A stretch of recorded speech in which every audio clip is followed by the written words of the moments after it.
Chapter 26. Aunt Chin and the Ji family's servants had already prepared dinner. When Ji Hongwen came downstairs, Shinharu and Ji Mengran saw his cold and stern expression. He didn't even look at Jin Wan, who was behind him. Seeing this scene, Ji Mengran took the opportunity to speak up. "Dad, don't be angry with my sister. It's rare for her to return home. She must have gotten into an argument with brother Jingshen. Why don't you just let her stay at the Ji home tonight? Anyway, even if she returns to the Yu garden, brother Jingshen might not be there. What's the matter again?" Ji Hongwen glanced at Jin Wan behind him. "It's been half a year. When will you stop thinking about divorce?" Jin Wan looked toward Ji Mengran. Very good, he was going to attack her as soon as he arrived. Ji Mengran knew that her divorce was the fuse of the conflict between her and her father, but she still brought it up. Shinharu did not speak but glanced at Jin Wan. She knew that Jin Wan would always make a fuss because of Mo Jingshen's matters. She did not speak and calmly waited to watch the show. "Dad, I came back this time to apologize to you." Before she walked to the dining table, she reached out and took Ji Hongwen's arm. "I was too capricious in the past. I didn't know that everything you arranged for me was the best. I always went against you. I'm really sorry." Ji Hongwen's expression faltered as he looked at her in astonishment. They actually didn't quarrel? Jin Wan actually apologized? Ji Mengran and Shinharu did their best to conceal the shock in their eyes. How was this possible? "In the past, I was too stubborn. After marrying Jingshen, I kept throwing a tantrum because I was unhappy. But after all, a person's heart is made of flesh. After a long time, you will realize the good in each other. Now, I don't want a divorce, and I've decided to live a good life with Jingshen. I won't let you worry about me anymore." As Jin Wan spoke, she sat down with Ji Hongwen and suddenly turned to look at Ji Mengran. "Actually, I've already mentioned this idea to Mengran a few days ago, right, Mengran?" Ji Mengran froze for a moment when the topic was suddenly directed at her. Jin Wan had indeed said this before. Ji Mengran had been lucky enough to think that she had given up on the divorce because she had lost her mind for a moment, and she had never told her father about it. Ji Mengran couldn't lie in front of her and could only smile. "I left in a hurry that day and almost forgot about it. Sister did say that. She said she had thought it through and didn't plan to divorce again." Ji Mengran suddenly brought herself up. Ji Mengran couldn't lie to her. Jin Wan smiled at her. It looked like they shared a deep sisterly love and smiled at each other tacitly. However, Ji Mengran was Ji's smile. Jin Wan smiled at Ji. "You believe me this time, right? I really want to be with Jingshen." Jin Wan held on to Ji Hongwen's arm. Her voice was soft and gentle, like a little girl who had always been obedient and acting spoiled. Jin Wan had never acted coquettishly since she grew up. The softness in Ji Hongwen's heart was touched, and his anger immediately lessened. "All right, it's good that you know Jingshen is good. After marriage, two people need to get used to each other. It's not too late for you to think things through. If there's any conflict between the two of you, just tell the family. Don't always throw a tantrum, and don't always be so immature, understand?" "I understand, Dad." Jin Wan leaned her head on his shoulder. "I apologize for the wrong things I said and did when I was stubborn in the past. Please don't be angry at me anymore, okay?" "Humph, there's no use in apologizing now. Let's not talk about anything else. Don't think that you can easily get away with the matter of those two companies. I'll explain this matter to you later." Ji Hongwen clearly still felt that she was unreliable on this matter. He waved his hand to say, "All right, let's eat first. It's rare for you to come back after getting married. It's not easy for you to have such an understanding. In the beginning, I didn't expect you to return to the Ji home with Jingshen. But now that the relationship between you two has improved, you should come back with him. Don't always be alone. If others see you, they'll make a big fuss about your marriage." "That's right.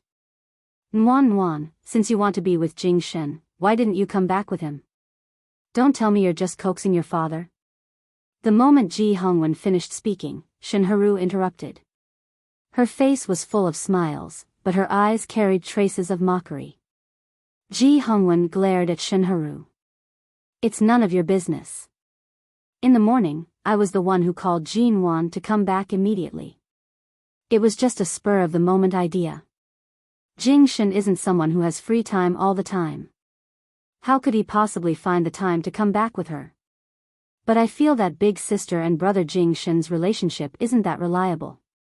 A few days ago, they were clearly fighting so hard. Ji Mengran muttered softly as she ate. Previously, they were clearly about to fall out. Suddenly, you're saying that you're not going to divorce him.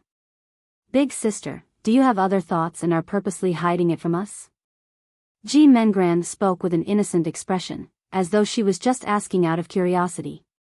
Jin Wan continued holding on to Ji Hongwen's arm, coldly glancing at her. What thoughts can I have? Jing Shen and I have been married for quite some time.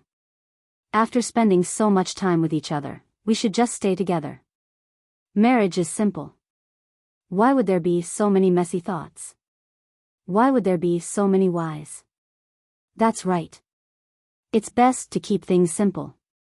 Ji Hongwen nodded. After Jin Wan's coquettishness, this father's heart, which had been dulled by her, was slightly unable to adapt.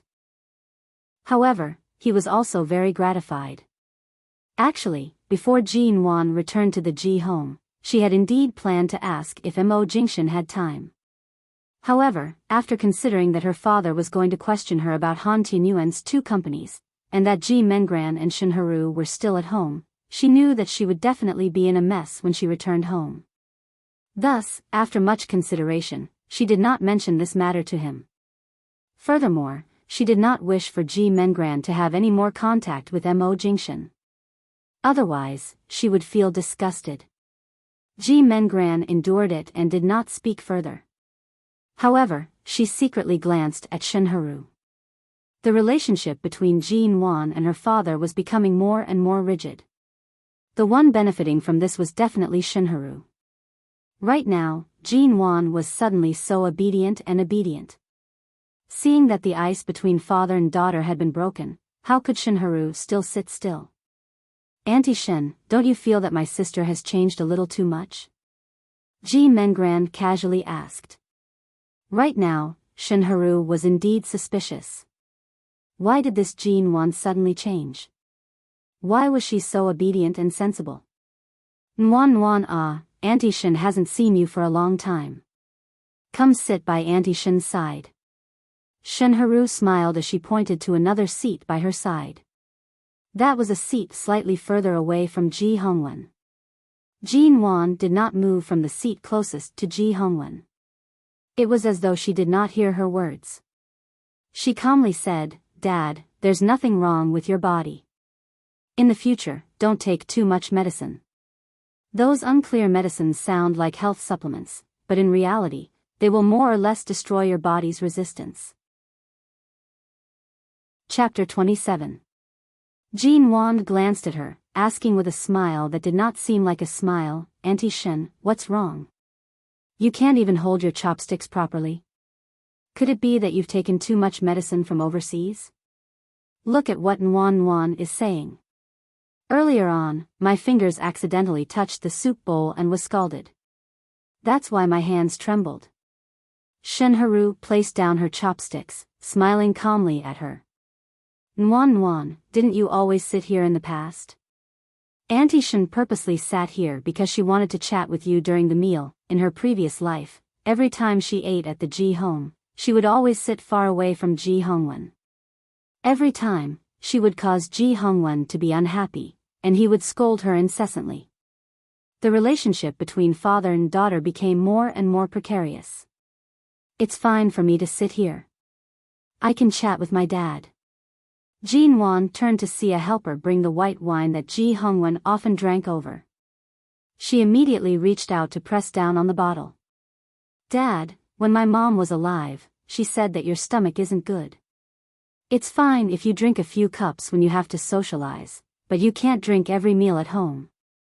As Jean Wan spoke, she turned to the helper behind her. Auntie Chin, take this wine away. In the future, if my dad wants to drink at home, you have to repeat what my mom said to him back then. All right, all right. Auntie Chin rushed over to take the wine away. Although Ji Hongwen wanted to drink this wine, this last Jean Wan had never cared so much about him. He smacked his lips.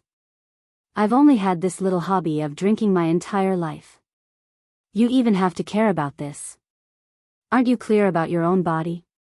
With your constitution, you can clearly live to 100 years old. Do you really think you'll be happy just because of a few mouthfuls of wine? Jean Wan raised her brows. Why do you still need to eat medicine to strengthen your body? I think if you drink a few more mouthfuls of wine, you'll have everything. All right, all right, all right. You're either immature, or once you do, you're really naggy. Ji Hongwen helplessly waved his hands, indicating for Auntie Chin, who did not know whether to leave or stay, to take the wine away. Shenharu, who was unable to interrupt, suddenly smiled. Nguan Nguan, ever since you came back, you've really changed a lot. Jean Wan glanced at her indifferently. Auntie Shen, you've misunderstood. You've been married to my dad for more than 10 years.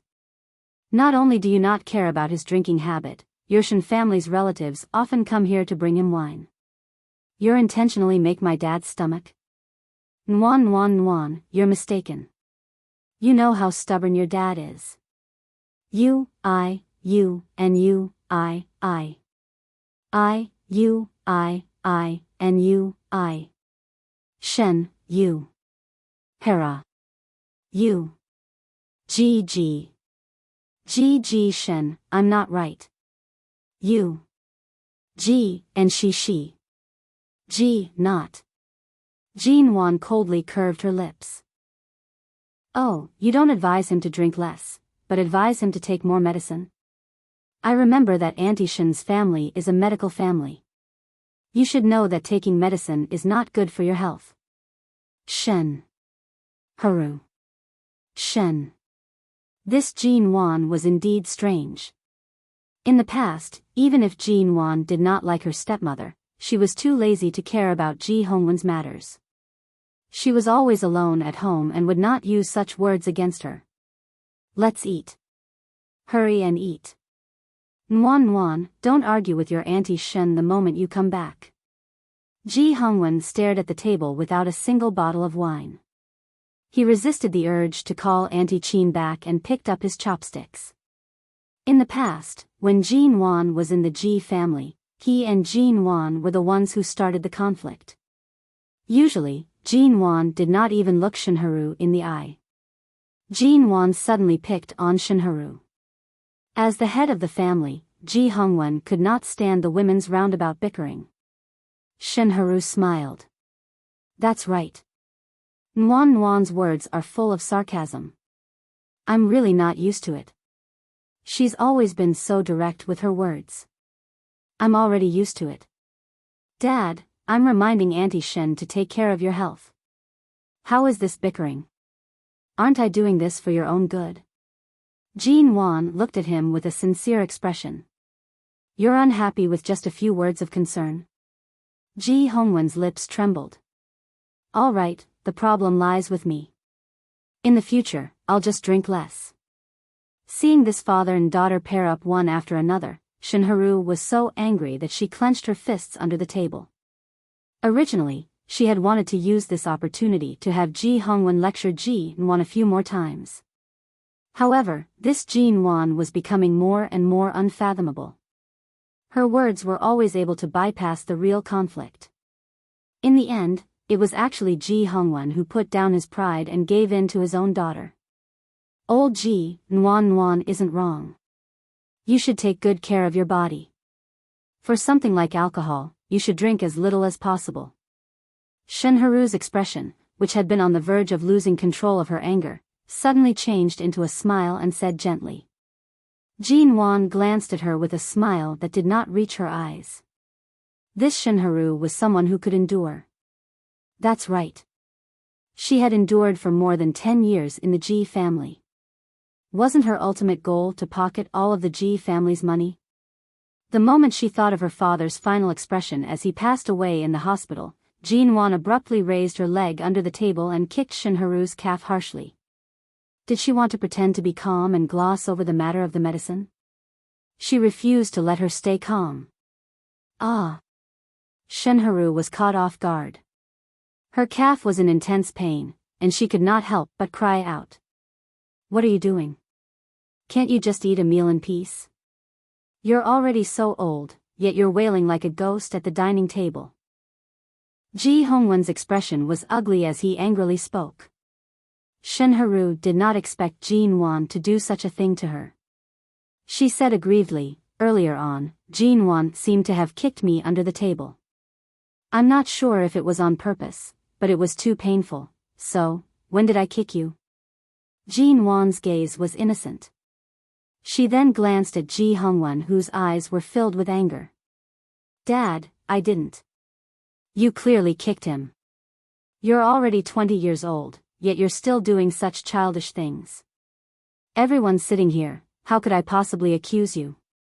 No matter how much Shinharu endured, the pain on her calf was almost unbearable.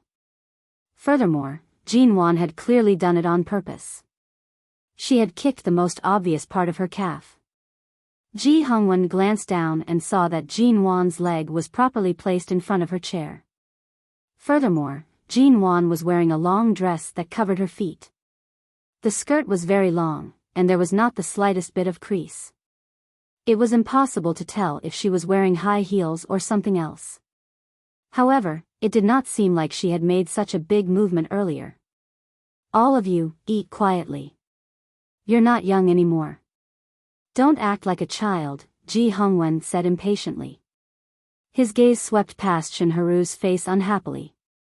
Shinharu was so angry that her face was slightly twisted. The calmness she had maintained and the little bit of face she had regained was instantly gone. Her grip on her chopsticks tightened. Jinwan calmly drank the soup that Auntie Chin had brought for her. Chapter 28. Ji Mengran watched the scene in front of her and did not speak. She slowly ate her food, but her gaze would occasionally land on Jinwan. It seemed like she had to change her strategy in the future. Brainwashing Jinwan to stay away from Mo Jingshan and then think of ways to divorce him would most likely not work. Dad, drinking more soup is good for the body. Jinwan personally scooped a bowl of soup for Ji Hongwen and placed it in front of him. Ji Hongwen saw that Jinwan had really changed a lot and felt comforted in his heart. This child was so full of ideas now. Could it be that she really had some plans for buying Han Tianyuan's 2 companies? Everyone had their own thoughts during this meal. After the meal, Jinwan was about to call the Yu Garden when Ji Hongwen called her to the study. Speak, what's going on with those 2 companies? You're my, Ji Hongwen's, daughter. If you make a fool out of yourself, you'll be throwing my face. Before Jinwan returned to the Ji home in the afternoon, she had specially printed out 2 documents. She took out the documents from her bag and placed them on the table. Dad, you have no way of predicting how the domestic property market and technology will develop in the next 10 years. Just looking at the real estate industry, the price of land and housing has been gradually rising since 3 years ago, and this trend will not stop. Right now, haven't the average prices of many properties dropped by a few %? Many experts predict that the real estate industry will soon become a bubble. They will lose as much as they invest. Don't blindly believe those so-called experts. Look at the data I gave you first. It won't be too late to give me an answer after. Ji Hongwen looked at the stack of documents and then glanced at her. You've really made preparations. This is your daughter's first battle in the business world. Of course, I have to make thorough preparations and plans. I have to do this, and I will do it. I promise, I won't throw your face.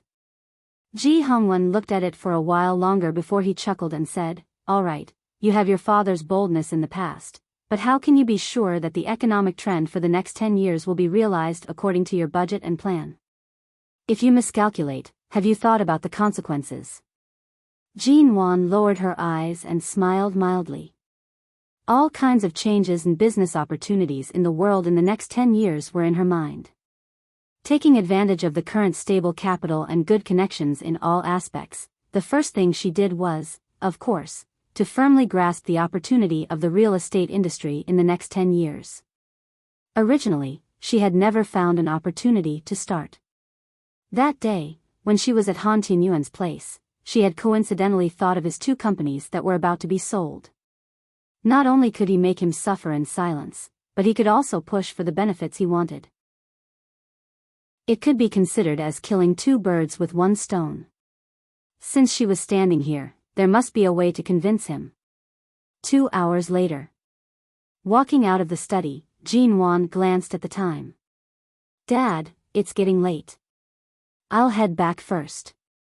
Ji Hongwen had already read the documents she handed to him and listened to her orderly summary. After that, he did not make a formal statement, but he did not reject her plan. It was obvious that his heart was wavering. Don't go. Stay at home tonight. In the study, Ji Hongwen said, since you've just recovered from the cold 2 days ago, I'll have Jing Shen pick you up tomorrow. As he spoke, he immediately called Mo Jingshan. Jean Wan swallowed the words that were at the tip of her tongue. Since her father had already said so, if she did not let Mo Jingshan pick her up, he would most likely think too much and suspect that she was purposely coaxing him when she said she planned to live a good life. Several minutes later, Ji Hongwen walked out. I've already told Jingshan. Tonight, you'll stay at the Ji home. He'll come pick you up tomorrow morning. Come early? Don't think I don't know what you're thinking. You're afraid of delaying his work, right? You brat, you've just gotten closer to Jing Shen, and you're already siding with him. Jean Wan's lips twitched. Were her current thoughts so obvious? Have you become muddle-headed? Tomorrow is the weekend. I think your heart has long flown back to the Yew Garden. What exactly did Mo Jingshan do to make you suddenly so willing? Jean Wan's face heated up slightly. Dad, seeing her blush, the boulder in Ji Hongwen's heart finally fell. This time, she was truly sincere.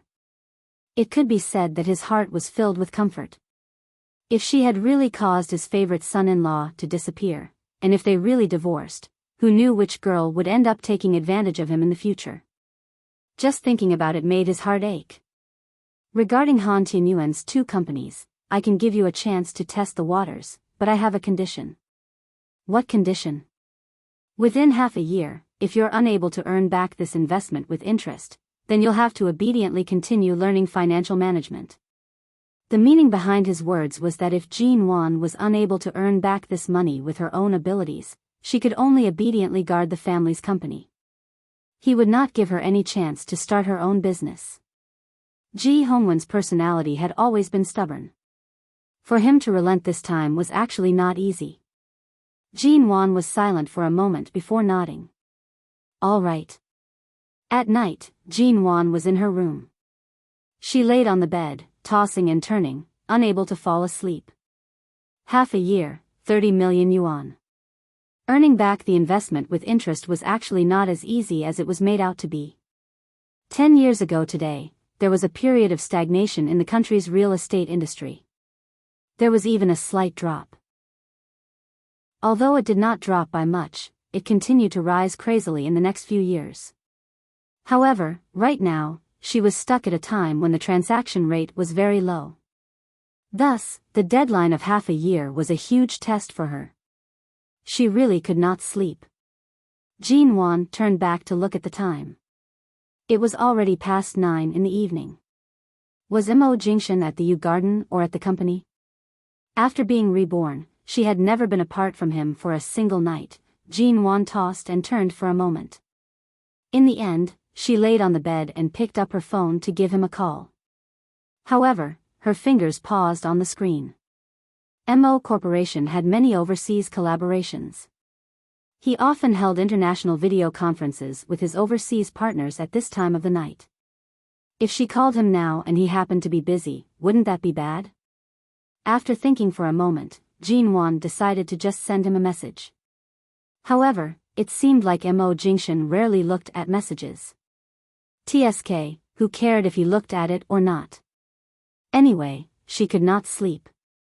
Sending a message was just a way to resolve her lovesickness. Her fingers poked on the screen for a long time. Dear hubby, I miss you so much. I miss you so much. I miss you so much. I miss you so much, she thought for a long time before typing the words, Dear good hubby. She smiled with a red face as she poked the words on the screen. After sending it, Jinwan could not help but laugh.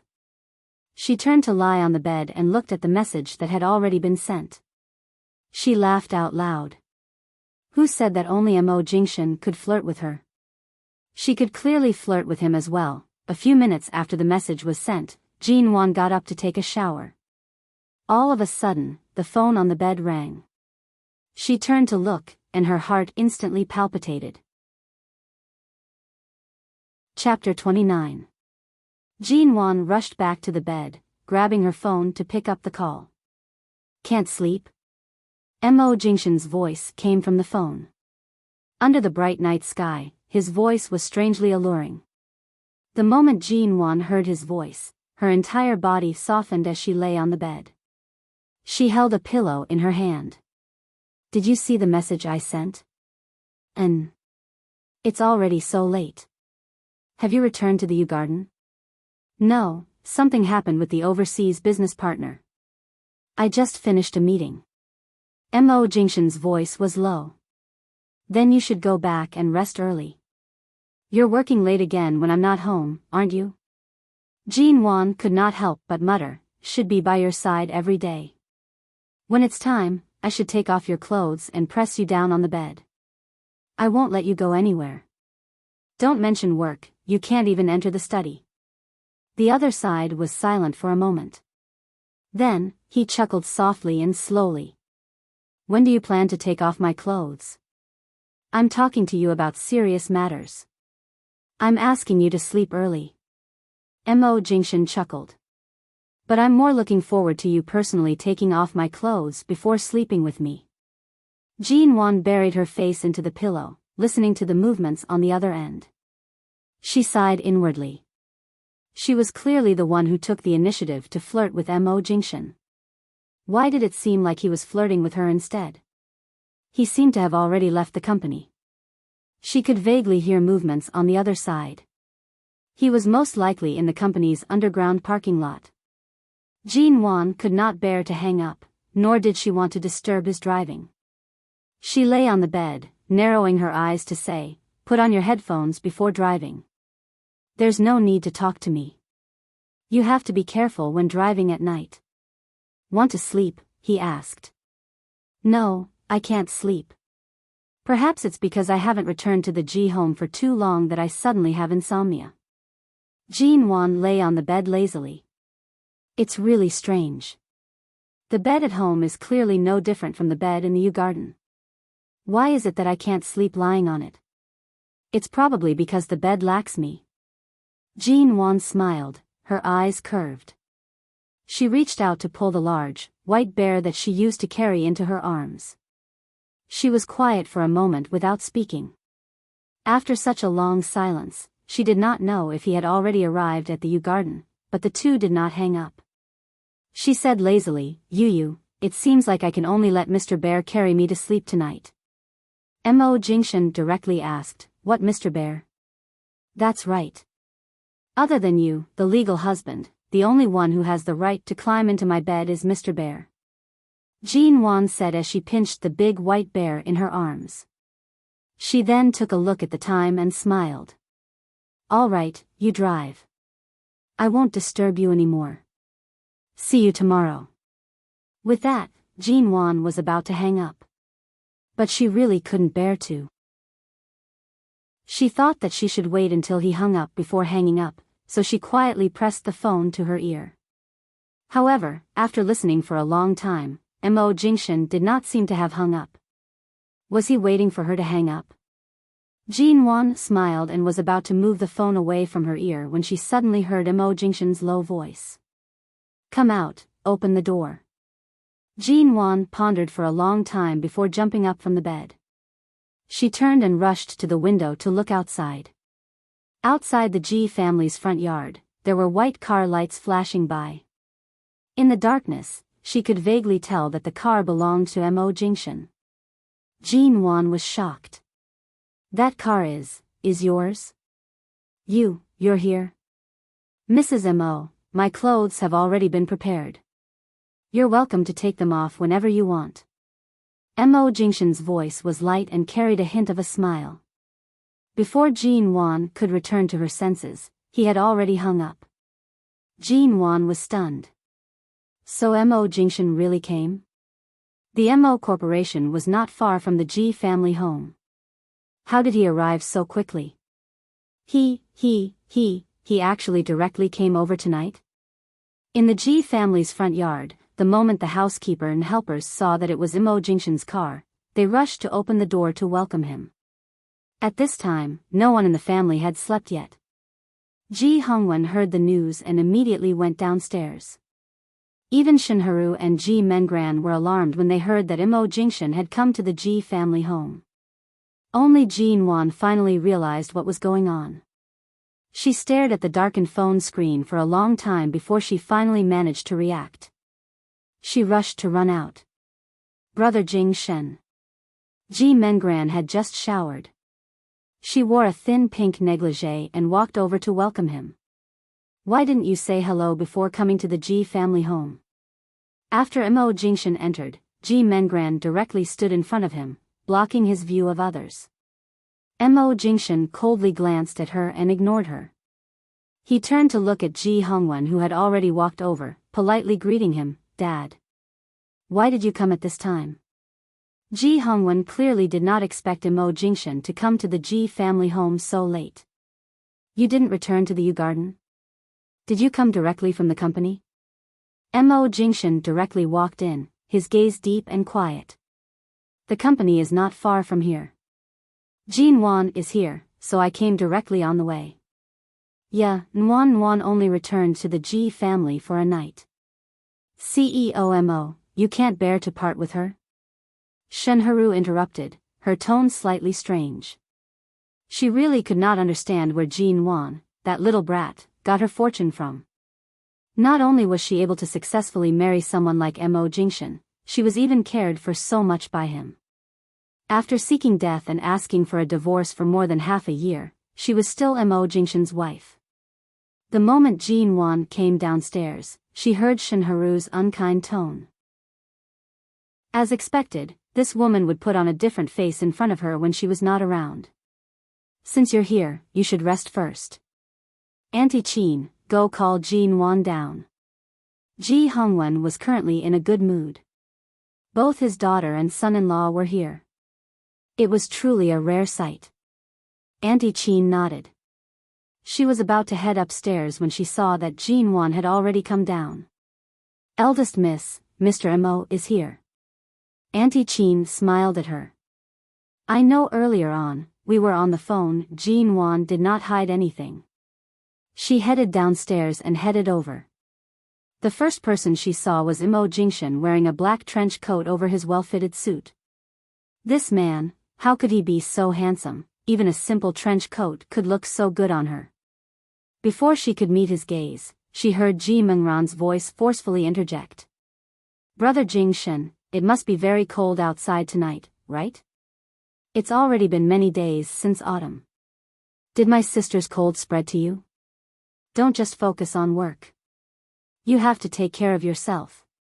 Mo Jingshan coldly and indifferently made an N sound. From start to finish, his gaze did not land on Ji Mengran. Instead, it moved past Ji Mengran, who was blocking his way, to look at Jean Wan, who was walking over. His brows were handsome as he stood there, calmly looking at her. However, his gaze was only focused on her. Chapter 30. Why did you suddenly come? You scared me. Jean Wan walked forward, circling around Ji Mengran to stand by his side. Mo Jingshan held her hand, lowering his eyes to look at her. Your hands are so cold. it's a little cold tonight. Earlier, I forgot to turn on the air conditioner. It's good that you're here to help me warm my hands. Jinwan smiled as she spoke. In the blink of an eye, she looked like a spoiled wife. Brother Jingshen, tonight. Ji Mengran was still excited that Imo Jingshen would come to the Ji home. No matter how they ignored her, she still wanted to speak to him. Ji Hongwen suddenly coughed, clearing his throat heavily. His expression was ugly. Mengran, look at what you're wearing. Jingshen is your brother-in-law. Why did you come down wearing so little? At this moment, everyone noticed that Ji Mengran was wearing a negligee with straps. It was a style that was close to those sexy pajamas. It was thin and short, revealing a large portion of her shoulder and collarbone. Even her chest was faintly discernible. The lower half of the skirt could barely cover a small portion of her thighs. It could not be any shorter. Earlier, his attention was focused on Mo Jingshen. Now that he had clearly seen what Ji Mengran was wearing, Ji Hongwen's expression was as black as the bottom of a pot. Dad, I was preparing to sleep earlier. When I heard that Brother Jingshen came, I immediately ran out. Ji Mengran was trying to explain when a thin coat was suddenly thrown over her head. She tugged the coat off her head, turning around to look at Jinwan. She realized that this was the coat Jinwan had worn when she came downstairs. Put it on. You might not be cold, but we all feel cold just by looking at it. Jinwan's tone was calm. Thank you, sister. Ji Mengran could not find anything else to talk about. Her eyes secretly glanced at Mo Jingshen. She saw that his gaze did not land on her body. Not to mention her legs, he did not even glance at her shoulders. Aya, it's so cold. Jinwan suddenly shivered. I didn't expect it to be so cold after taking off the coat. Dad, it's getting late. You guys should go back to sleep. Jingshen and I are going back to our room. Brother-in-law has just arrived. Sister, you're already dragging him back to our room? Ji Mengran muttered. Ji Hongwen glanced at Ji Mengran. So much? Hurry up and get dressed. Seeing that everyone was standing there, Auntie Qin took the initiative to say, why don't I go to the kitchen and cook a few bowls of supper?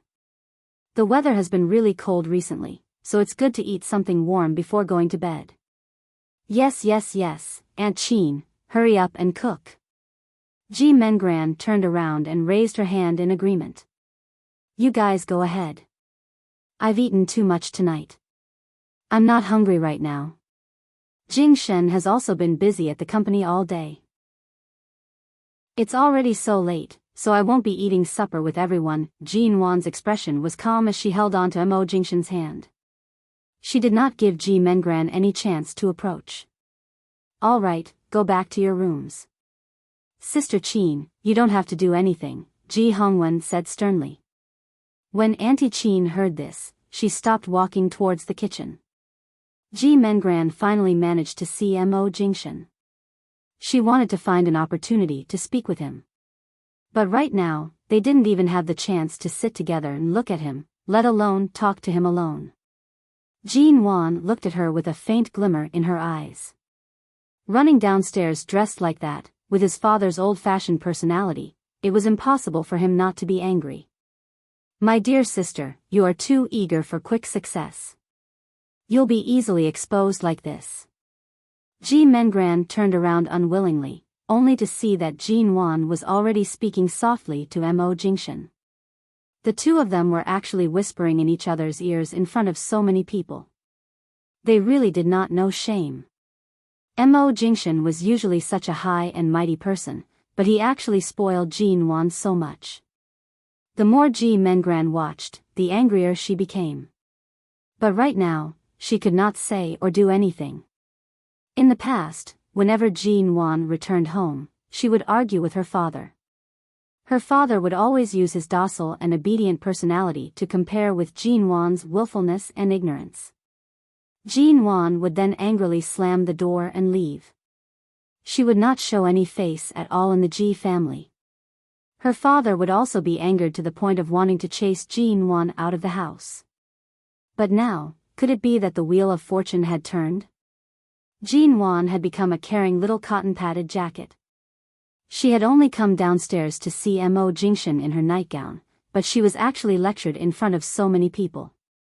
Which expert had taught Jean Wan exactly? Everyone could clearly see Jean Wan's proud and arrogant personality, but none of them hated her. Shenharu saw that Jean Wan and Mo Jingshan had already gone upstairs and decided to speak softly by the side. Nuan, this child is still so immature. Jingshan came to the Ji family in the middle of the night. We should at least give him time to talk to the elders. She's still immature and has implicated Jingshan to the point where he seems to have no respect for his elders. Auntie Shen is right. Dad, what I meant earlier was that elder sister has gone overboard. Ji Mengran softly harumphed. Ji Hongwen's gaze was sharp as he looked at them. Are you done yet? Can't you see what time it is now? What words must be said so late at night? Shenharu saw that he was angry and immediately softened her expression. She did not say anything more. This little hussy Jean Wan seemed to be getting more and more difficult to deal with. Ji Hongwen was also on Jean Wan's side, so it was better for her to speak less for now. Dad, shut up. Go back to your room. Ji Hongwen turned around, glaring at Ji Mengran even more harshly. Ji Mengran's expression changed. After being yelled at by her father, she trembled in fear and did not dare to speak anymore. She felt slightly wronged and raised her eyes to look upstairs. She bit her lips unwillingly and turned around to angrily rush back to her own room. The room door opened and closed. The light in the bedroom was gentle. Why did you suddenly come here? You didn't even tell me beforehand. Jean Wan turned back to glare at the person who had caused the entire family to be dumbfounded. Didn't you say you missed me? The moment she turned back, Mo Jingshan suddenly lowered his head. Jean Wan faltered slightly as she stared at the handsome face in front of her. The distance between the two was less than half a centimeter.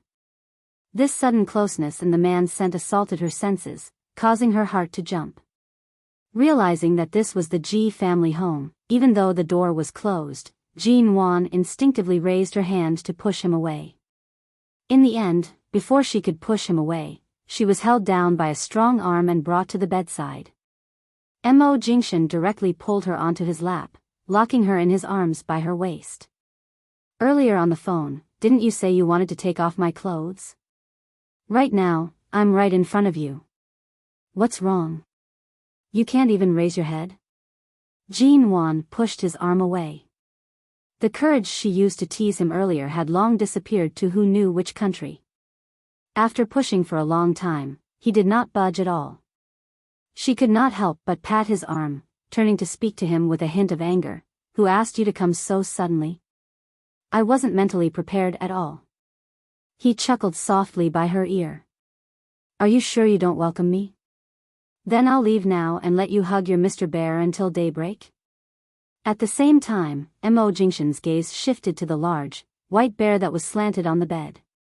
His lips curved in a light smile. Dash. Chapter 31. Even though he did not move to leave, Jean Wan still subconsciously grabbed his sleeve and pressed down on his arm, preventing him from leaving. Mo Jingshan wrapped his arms around her waist, his handsome face leaning closer. His thin lips were almost pressed against her cheek, and his breath was warm. Could it be that the person who sent me the message earlier wasn't you? Jean Wan did not speak. Being held in his arms, she felt her entire body soften.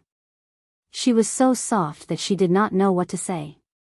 She really did not want to break this warm silence. This made her feel at ease, like a fallen leaf returning to its roots. She did not speak. The man's voice was close by her ear, low and ambiguous. If you don't speak, I'll kiss you, N. Jean Wan was about to speak, but the moment she turned her head, she was abruptly kissed by the man who had lowered his head. The sudden kiss caused her entire body to instantly become docile. She obediently stayed in his arms without moving. This kind of sitting position was overly intimate, challenging all of her senses. His kiss deepened, and Jean Wan slowly closed her eyes. Just as she was about to try to respond, she suddenly felt her hand being raised by him. She opened her eyes and felt him pressing her hand against his collar. When he kissed her, his gaze was silently provoking her. It was as though he was saying, "If you have the ability, come and take it off."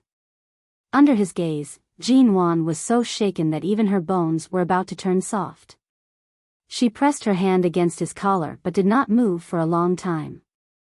He held her even more tightly in his arms, and they were inseparable. Their gentle lips and tongues continued to intertwine. Because her breathing was not smooth, she leaned into his embrace.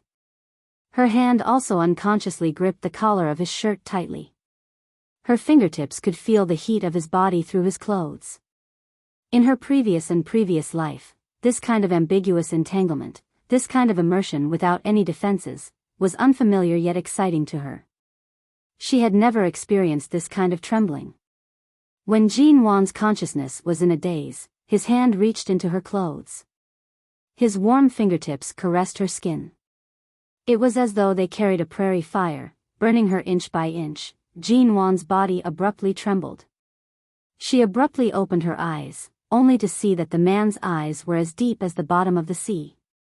During the day, she had been busy with the real estate data and documents. She had been in the housing management office and all kinds of smoke-filled information halls.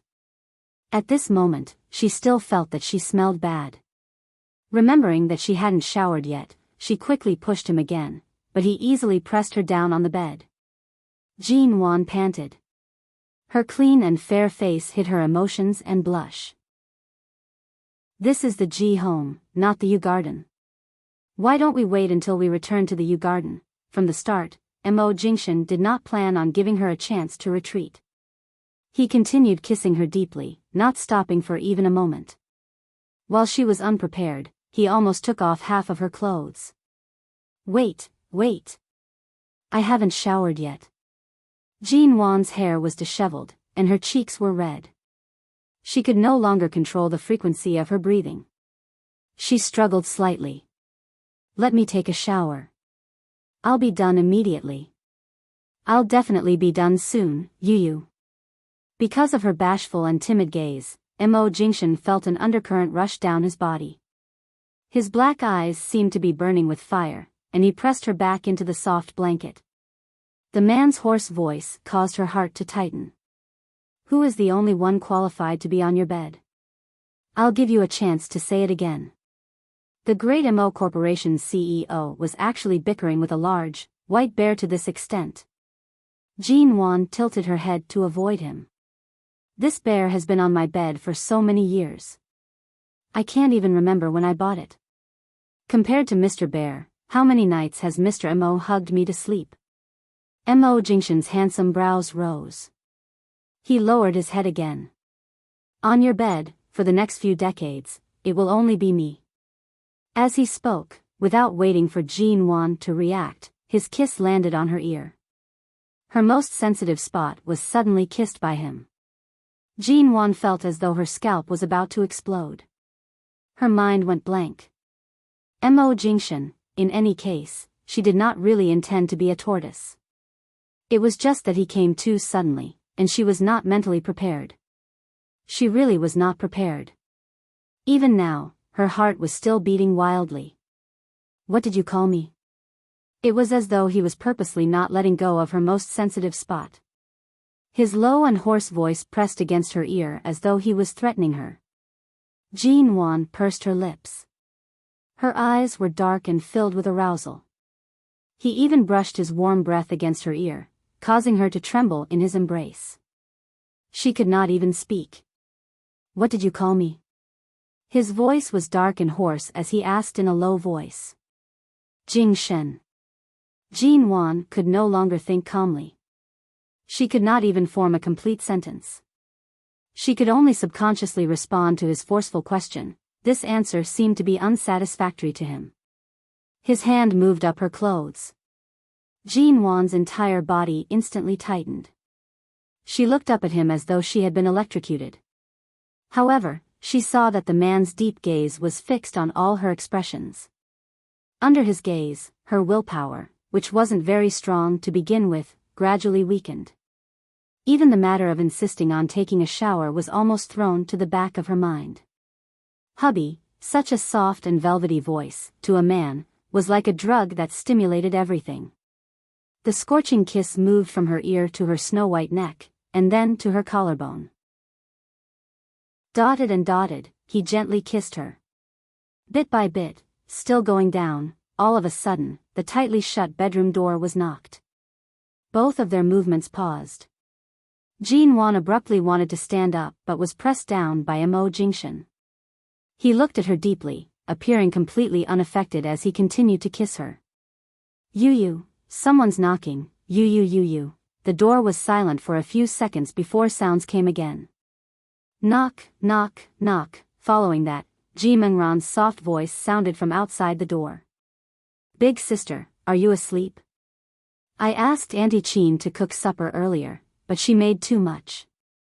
I can't eat so much, so I brought some out for you. Brother Jingshen has been busy all night. You shouldn't have eaten much, right? Open the door. I'll bring the supper in. Jin-won turned to look at the door. She wanted to get up, but Mo Jingshan did not let her go.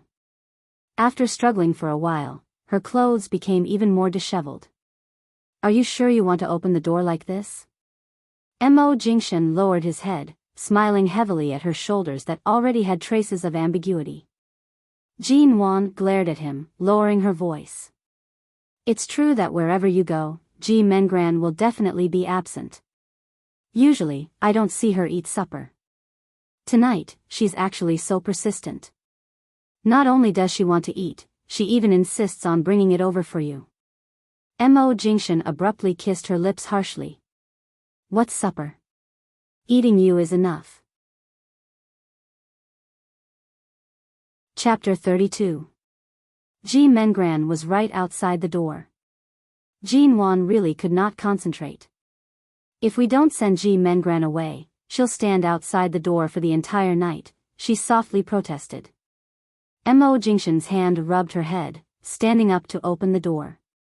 Ji Mengran was still knocking on the door, but as though she was afraid her father would hear her, she softly said, Are you guys asleep? Big sister, you usually don't sleep so early. Before she could finish speaking, the door in front of her was suddenly opened. The moment she saw it was Mo Jingshan, Ji Mengran's gaze paused on his unbuttoned shirt for 2 seconds. She then raised her eyes. Brother Jingshan, I'll bring the supper in for you. Mo Jingshan's tall figure blocked the door, his voice indifferent. Take it back. We're not eating. Seeing his indifference, Ji Mengran pursed her lips. But Brother Jingshan, you came so late from work. You definitely haven't, there's no need. She had yet to finish speaking when she heard a pang. The door in front of Ji Mengran was slammed shut. Ji Mengran's eyes widened, staring in disbelief at the door that had been mercilessly slammed shut. Jin-won, who had just sat up from the bed with her messy clothes, did not expect the matter to be resolved so quickly. Although this was indeed Mo Jingshan's style, this was the Ji home. He still had to give the Ji family some face. But clearly, he did not plan on giving Ji Mengran any face. Just as she was thinking, she raised her eyes to see Mo Jingshan walking back. The moment Jin-won saw his eyes that were as deep as the sea, she immediately jumped up from the bed. She grabbed the big white bear on the bed and threw it at him, turning to escape to the bathroom. I'm going to take a shower. Mo Jingshan caught the bear she threw. He then glanced at her fleeing back view and sighed with a smile. He threw the eyesore big white bear to the side. Ji Mengran wanted to knock on the door, but the room was too quiet. She raised her hand and put it down. Her fingers that were gripping the bowl were turning white from the force. A moment later, she gritted her teeth and returned to her own room. She threw the supper in her hands into the trash can and threw the bowl away as well.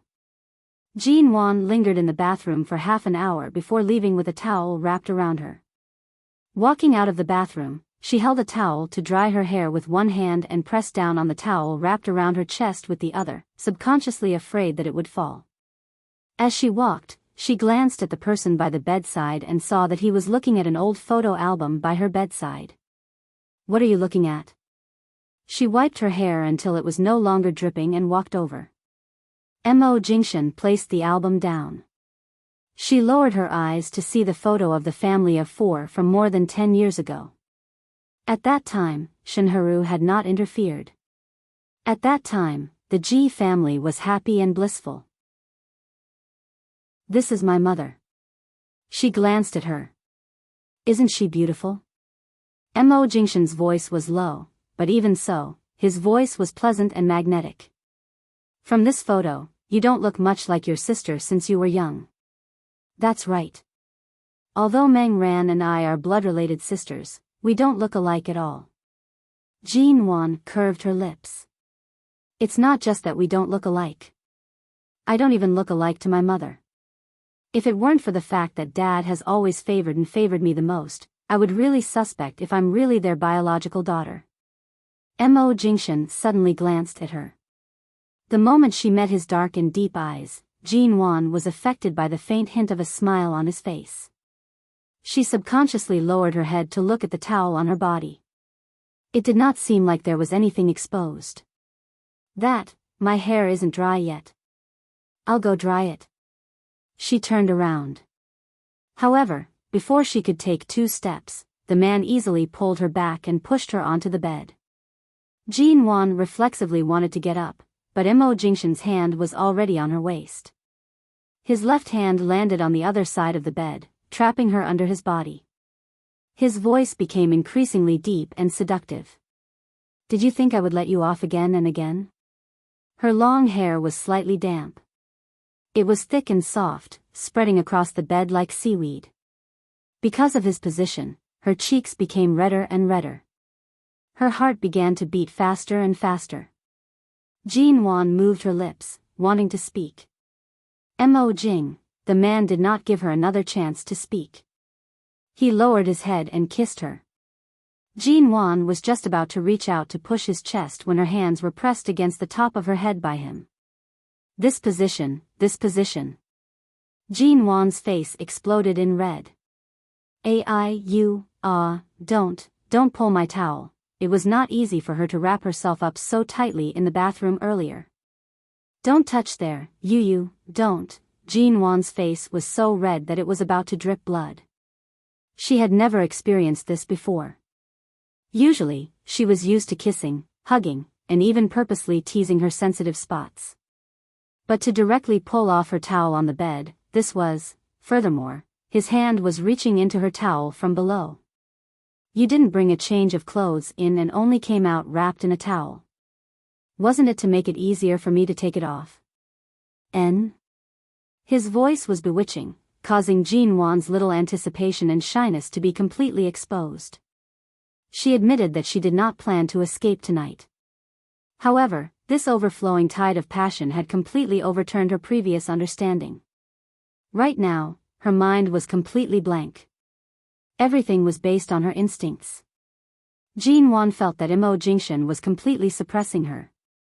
His scorching kiss caused her to be unable to think. When he whispered behind her ear, his breath was so hot that she couldn't help but shiver. "Did the courage to threaten to take off my clothes get eaten by a bear? I drove at 200 kilometers per hour from the company to the G home, yet I still have to take it off myself?" She had already said that no matter how close his company was to the G home, it was impossible for him to reach the G home so quickly. In the end, he actually drove at 200 kilometers per hour. The scorching tide of passion continued to engulf her. Jean Wan was teased until she was about to cry. "Don't touch there, don't kiss." Her voice was delicate and soft to the point where she did not dare to believe that this tone came from her own mouth. She did not expect that this would cause the man who was already tensed up to lose control. He lowered his head and fiercely kissed her lips again. Jean Wan was pressed down by him. Her lips and tongue were occupied by him. The towel on her body had long been thrown off the bed. She had never been so aroused before. Her body had never trembled from anxiety and anticipation like this. She was already naked, but the man on top of her was still fully dressed. Her hand was suddenly held by him. From the few buttons of his shirt, he held it and unbuttoned it one by one. He then held her hand and slid it down to his belt. Her hand pressed against the expensive and exquisite metal front of the belt. The cold and hard touch caused Jean Wan's mind to go blank for several seconds. She only heard him coaxing softly, "Be good. Undo it. Dash." Chapter 33. Anyway, his shirt had already been unbuttoned. As for the belt, she would remove it as well. Since they had already reached this step, Jean Wan gathered her courage and tried to undo it under his control. Perhaps it was because she had never done it before. After a long time, she did not succeed. She raised her head to look at him in defeat. "I can't undo it," Mo Jingshan chuckled softly, holding her hand and placing it on a protrusion by the side of the metal buckle. His fingers pressed lightly, and a soft and pleasant sound could be heard. Hearing his low and husky chuckle as he leaned down to kiss her ear, she gripped the shirt he had yet to take off with both hands. Her voice was soft and hoarse. "Mo Jingshan, gentler, gentler." Firstly, she was afraid it would hurt like the first time. Secondly, this was the Ji home. She was afraid that if she made a sound, it would be heard. Mo Jingshan lowered his head, seeing her eyes that were about to overflow with tears. He kissed her lips. "Are you sure that you only felt pain that night?" Jean Wan, that night when he was drugged, she had experienced it twice in both her previous and current lives. At the beginning, she was in so much pain that she wanted to die. She cried and begged him to let her go. But later on, she did not know when it started, but her crying voice gradually changed. It no longer sounded like her. But at that time, she was still in a daze. She did not even know that she had been reborn. How could she remember it so clearly? Did he have to make her remember? The man above her narrowed his eyes. "Do you remember?" Jean Wan was completely unable to recall how she had changed that night.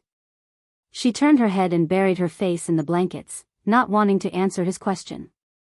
But the more she did not want to answer, the more he did not give up. Every kiss targeted her sensitive spots. Every place his palms touched was like a prairie fire, burning her into ashes. "I don't know, you don't know? It's been so many days. I don't remember, you have to remember." "Don't, this man." He drew out the desire she had buried deep in her heart, yet he did not satisfy her. He hung on to her, provoked her, kissed her, and teased her. He was clearly like an arrow on the bow, yet he refused to give it to her. "Mo Jingshan, you remember?" "Ah, don't kiss here, speak."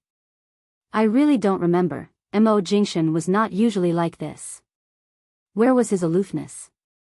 What about his abstinence? Why did he change after she recovered from her illness? He was as much of a jerk as he could get. She turned her head and buried her head in his neck. She said in a wrong tone, "You're too much." He chuckled. "Am I too much?" "Yes. You've gone too far. We've been married for half a year, and I've let you go time and time again. Am I being too much?" Jean Wan buried her head in his neck and did not speak. Seeing that she had suddenly become obedient, Mo Jingshan was most likely very satisfied. His breathing was no longer as steady because of her breathing against his neck. It gradually became heavy and disorderly, but his voice was still languid and seductive. "Be good, don't close your legs so tightly. Spread them apart." Right now, Jean Wan didn't have the ability to think at all. She subconsciously moved her legs and did as she was told. Her obedient attitude would make any man feel hot when he saw it. "Miss Meng Ran? Why aren't you asleep yet?" Suddenly, there was the sound of a servant passing by outside the door, as well as the question in a low voice. Jean Wan did not dare to believe that Ji Meng Ran had actually returned and was eavesdropping outside the door. Ji Meng Ran, who was hiding outside the door, no longer hid. She paced back and forth by the door. I can't sleep. I ate too much earlier and want to walk around to digest before going to sleep. The servant nodded and was about to leave with the things in her hands. However, Ji Mengran's sharp eyes caught the things in the servant's hands. She immediately raised her voice and shouted, "Why are you holding this thing? This is something that Brother Sheng gave to my sister. Why is it here? Quickly take it away and destroy it. Don't let Brother Jingshan see it." The servant's entire body stiffened. She softly said, "Madam asked me to take this away. I was just about to put it away. Quickly hide it. If others find out about what happened between my sister and Brother Sheng, it would be bad." How was Ji Mengran's voice telling the servant to hide it? She raised her voice and spoke loudly as though she wanted everyone inside to hear every single word. When Jin Wan heard the words Brother Sheng, her back instantly turned cold. A certain memory that she had purposely tried to forget caused all the blood in her body to freeze. Brother Sheng has already been chased out for so many years. Back when my sister got married, not many people knew about what happened between her and Brother Sheng. Quickly take this away. Quickly. Ji Mengran's voice came one after another, causing the servant to be slightly stunned. What was wrong with second miss? This was outside eldest miss and Mr. Mo's room. She was speaking so loudly, wasn't she afraid of waking them up? And that matter, the Ji family had not mentioned it for so many years. Second miss was really strange. Jin Wan abruptly stood up. She grabbed the towel and wrapped it around her body, rushing off the bed. In the end, her entire body was weak from being teased, and her legs were soft and powerless. The moment her feet touched the ground, she suddenly fell forward due to the speed at which she got off the bed. Mo Jingshan's eyes and hands were quick to catch her, but he was too late. Jin Wan's knee knocked heavily against the edge of the bedside table. The pain caused her to cry out softly, "Ah!" Ji Mengran, who was outside the door, heard Jin Wan's suppressed movements. Her thoughts immediately went astray as she turned to stare at the tightly shut door. She was sure that they had heard what she had just said outside, and they had heard it very clearly. Even like this, Mo Jingshan did not suspect that something had happened between Jin Wan and someone else. And they could still carry on like this? Could it be that other than that night, they had slept together recently? Second miss, let's go.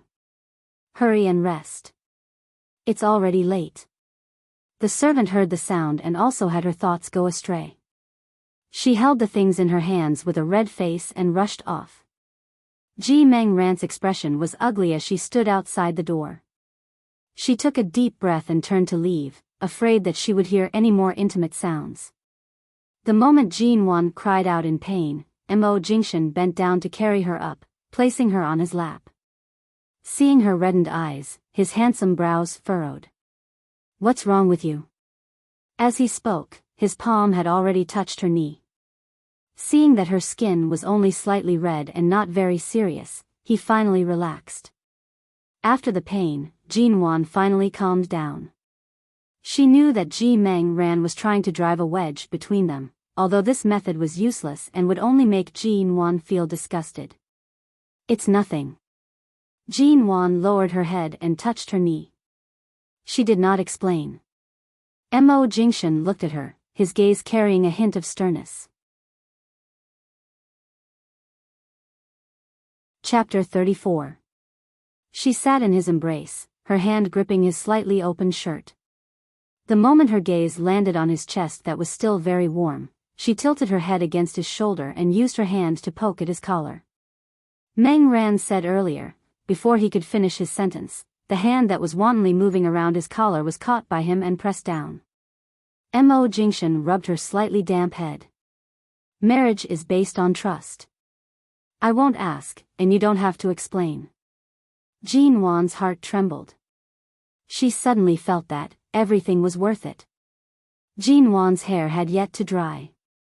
Mo Jingshan's fingers moved through her hair and finally sighed softly. "Where's the hairdryer? Dry your hair." Was he finally going to let her blow dry her hair? Jean Wan blinked at him and pointed toward the white glass cabinet by the bathroom. It's over there. Mo Jingshan placed her down and covered her naked body with the blanket. He then got up to help her get it. Jean Wan grabbed the towel by the bed and shrunk under the blanket. She barely managed to wrap the towel around herself and rushed off the bed. She did not plan on letting him dry her hair again. If he continued to spoil her like this, she was afraid that in the future, she would not be able to take care of herself. I'll do it myself. The moment she ran to his side, she reached out to snatch the hairdryer. Mo Jingshan was tall and had long legs. He lowered his eyes to glance at her and raised his hand. Jean Wan could only stand on her tiptoes and try her best to reach up. After stretching for a long time, she still could not grab it. She glared at him. Give it to me, ah. She jumped up as she spoke. After jumping twice, she noticed the meaningful smile in the man's eyes. Jean Wan subconsciously rushed to press down the towel that almost fell from her chest.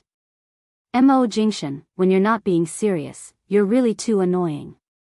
She could not help but mutter under his slightly amused gaze. She rolled her eyes at him and turned to leave. Her waist was abruptly pulled back by him. He then pressed her down on the single-seater sofa by the bathroom. I'm only being serious to you, and you're feeling wronged? Jean Wan harumphed but did not move. Who asked him to be so tall? In front of him, her 165 centimeters tall figure was completely dwarfed. He was clearly using his height to bully her. The sound of the hairdryer rang in her ears. His actions were natural and considerate as he helped her dry her hair. Not only did the appearance of a grown man holding a hairdryer not feel out of place, but it was also so beautiful and elegant that it made people wonder where this man was an elegant god that had descended from. The creator was really amazing, he could put all the perfection on one person. If you continue to spoil me like this, you'll turn me from a little wild dog on the grassland into a spoiled little Pekingese.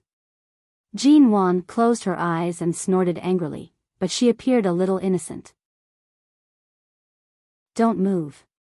The man's voice was low and soft. Jean Wan gently. Jean Wan tilted her head and glanced at him, but he pushed her head back. Sit properly. Don't move. She raised her eyebrows, listened to the sound of the wind, and casually asked, do you have no intention of going back to inherit the Mo family's company? I heard that the Shine Group's headquarters has been moved to America. He did not pause. It was as though he would casually reply to her question. His tone was normal. Shine Group still has grandfather and the Mo family's elders and uncles. She raised her hand to play with a strand of hair hanging in front of her chest. But I remember that grandfather Mo doesn't seem to have any intentions of leaving the company to them. Instead, he wants you to go back.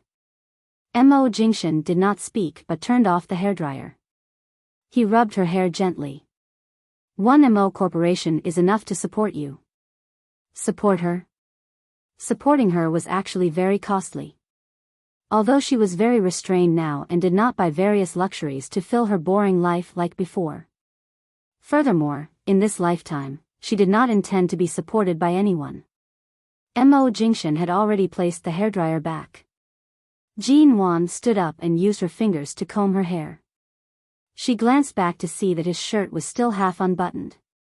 Earlier on, she did not notice that the great CEO Mo had actually helped her dry her hair in such a disheveled manner. But even though his clothes were disheveled, this appearance of his made him appear lazy and seductive, causing one to be unable to shift their gaze away. There was not the slightest hint of a hooligan's aura. Instead, it was so good-looking that it made one's hair stand up. In the past, she rarely had the opportunity to speak so much with Mo Jingshan. It could be said that before they got married, she did not understand him well enough. Aside from his family background, his appearance, the fact that he did not have any women before marriage, and the fact that he doted on her after marriage, she actually knew nothing about him. Aunt's words last time weren't wrong. There are so many women who like you, and there are many rich and famous young ladies who are worthy of you. What exactly do you see in me? Jean Wan supported herself with one hand on the sofa, watching as he slowly rolled up his sleeves. Even a casual movement was so good-looking. Mo Jingshan raised his eyes to look at her. His lips curved slightly. Come here. What for? Although she asked this, she still stood up and walked over. The two of them were only separated by a small sofa. It was only 2 steps. She had just approached him and met his dark and calm eyes when the man suddenly reached out and pulled her into his embrace. He lowered his head and kissed her. The light in the bedroom was so bright that she could not open her eyes. She leaned against his embrace and was kissed by him for a long time. Thinking back to what they had almost done on the bed earlier, she did not even know where to place her hands. After the kiss ended, Mo Jingshan's eyes darkened as he watched her. I'm going to shower. Let's shower together, N. The bathroom in my room is so small. It's not as big as the one in the U garden. 2 people won't be able to shower. Besides, I just showered. Mo Jingshan did not give her any chance to refuse. He opened the bathroom door and brought her in. Mo Jingshan, the soundproofing in my bathroom isn't very good, don't. In the next second, she was abruptly lifted up. Jean Wan softly cried out but hurriedly suppressed the sound that was about to escape her lips. Her entire body was carried onto the marble counter in the bathroom. Her messy hair contrasted against her snow-white skin. She placed her hands on his shoulders and did not dare to let go, afraid that she would fall. Her expression was one of shock. What are you doing, testing the soundproofing? He pushed her against the wall behind the marble counter. Her back was pressed against the wall. Jean Wan watched him. She took a deep breath. Put me down. Before she could finish her words, the man held the back of her head with one hand, forcing her to lower her head and press his lips against hers. He sucked on her lips, the tip of his tongue tracing the shape of her lips. He kissed her until her entire body was soft and soft. He pried open her teeth, forcefully entering her mouth and attacking her territory. The man's breath landed on her neck. His low and heavy voice declared, "Don't even think about sleeping tonight."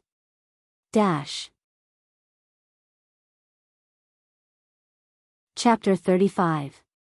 The next day, the sky had just brightened when Jean Wan was woken up by a knock on the door.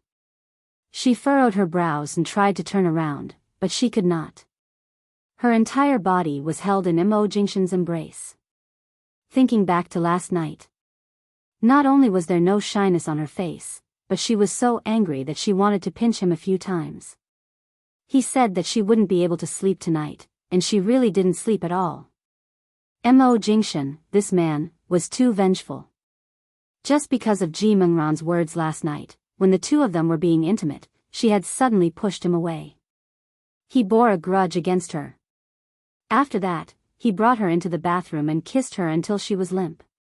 Then, he touched her until she was unable to extricate herself. She was so aroused by him that she almost begged him to fulfill her wish. In the end, he acted as if nothing had happened. He washed her up, carried her out, threw her onto the bed, and hugged her to sleep. He did nothing else.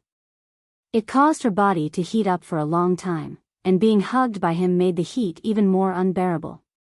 No matter how she struggled in his arms, he ignored her and didn't allow her to move. His whole body was on fire, and he had nowhere to put it out. This was worse than being drugged. Jean Wan's face was filled with anger. Because of the urgent knocking on the door, she could not stay still in his arms. She tried to sit up but was pressed back down by him. The man did not open his eyes. His handsome face was drowsy and lazy. When she was about to get up angrily, he hugged her and said hoarsely, "It's only 5:30. Would a normal person knock on the door at this time?" Jean Wan knew it. Who was it that came to disturb her sleep so early in the morning? Thinking about it this way, he could guess who it was. What a lingering ghost. So Ji Mengran didn't sleep at all last night. Jean Wan's mind became slightly clearer. She curled up in his embrace, but because of the torment from last night, she bit down on his chest. Mo Jingshan grunted. He furrowed his brows and tightened his grip on her. "Behave yourself, Don't move. His voice was even more hoarse. She didn't believe that he didn't feel the slightest bit of discomfort when she had been so miserable last night. If they were not in the G home, she would have pressed him down on the bed and raped him. The door was knocked even louder. Ji Mengran called out from outside, "Sister. Wake up. The sun is especially bright today. Let's go for a morning jog." Ji Mengran had never been so diligent before and had never taken the initiative to go for a morning jog. She couldn't sleep, so why didn't she consider if others were sleepy? Jin Wan abruptly sat up. Her movement was too sudden, and Mo Jingshan was caught off guard. He opened his eyes. His voice was calm and low. "Looks like it's better if you don't come back to the Ji family in the future." Jin Wan glanced at the door. Even if she did not have a temper when she woke up, she was so annoyed by Ji Mengran that she wished she could smash the door on her face. "Sister, are you awake?" Mengran's probing voice sounded from outside the door again. Jin Wan decided to lie on the bed and pretend she did not hear anything.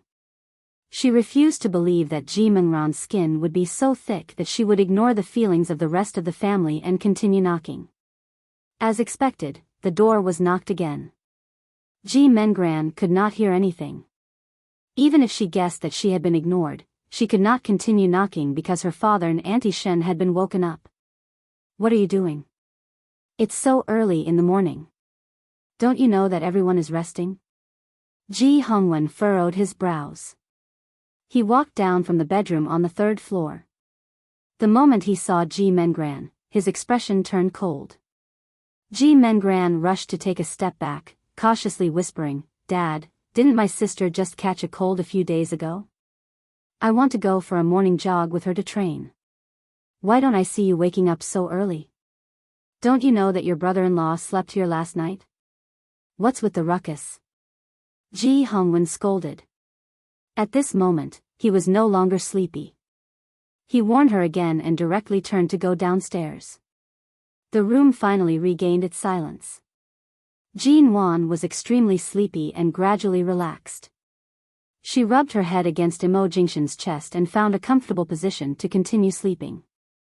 At around 7 o'clock, Jin Wan walked down the stairs feeling refreshed. Seeing the people downstairs, she smiled and turned back to call out, "Jing Shen, I forgot to bring my phone. Help me get it." Ji Mengran was sitting by the dining table. She was just about to find a few words to scold Jin Wan for waking up so late when she heard her words. Not only did she not see Mo Jingshan's figure, but after Jin Wan said those words, she heard his steady footsteps return from the staircase. It was clear that he was going to retrieve Jin Wan's phone.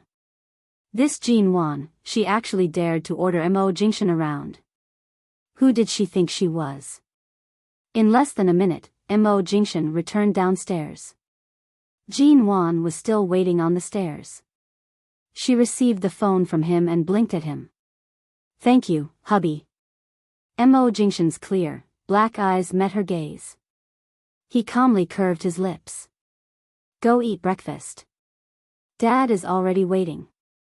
Ji Hongwen watched as the two of them walked down one after another. One was fresh, beautiful, and generous, while the other was cold and handsome, causing one to be unable to shift their eyes away. Ji Hongwen did not seem to mind that they had woken up late. Instead, he smiled and had Auntie Chin bring over the prepared breakfast. "Dad, good morning." Jin Wan walked to the seat closest to Ji Hongwen energetically. Shenharu saw that she had gone to that seat and her gaze was slightly unhappy. She was just about to open her mouth to mock her when she saw Mo Jingshan also walking over. Due to his aura and status, she thought for a moment and decided not to speak. "All right. How was your sleep?" Ji Hongwen glanced at Jin Wan in a good mood before turning to Mo Jingshan. "This is the first time you've returned to the Ji home after getting married. If there's anything you're not used to, you must tell me." Mo Jingshan nodded at him calmly and politely. "It's not bad. The soundproofing in the bedroom is very good. I couldn't hear anything and had a good night's sleep." Soundproofing? Jean Wan glanced at him. This man was really black-bellied. Last night, he had already bullied her to such an extent. These words were clearly meant to mock her. She glared at him darkly. Mo Jingshan only chuckled softly. Ji Mengran sat opposite the two of them, raising her eyes to look at Mo Jingshan. Because in the Ji family, Mo Jingshan's brows were not as cold and indifferent as they usually were. Although he was still somewhat indifferent, he had given Jean Wan enough face and was no longer as cold and distant as he used to be. His body carried the freshness of the morning. It was really good looking. However, his hands were attentively pulling out the chair for Jean Wan. He did not even glance at the people around them. Chapter 36. During breakfast, because Mo Jingshan was present, Ji Hongwen suddenly brought up the topic of Elder Mo's 80th birthday in a week.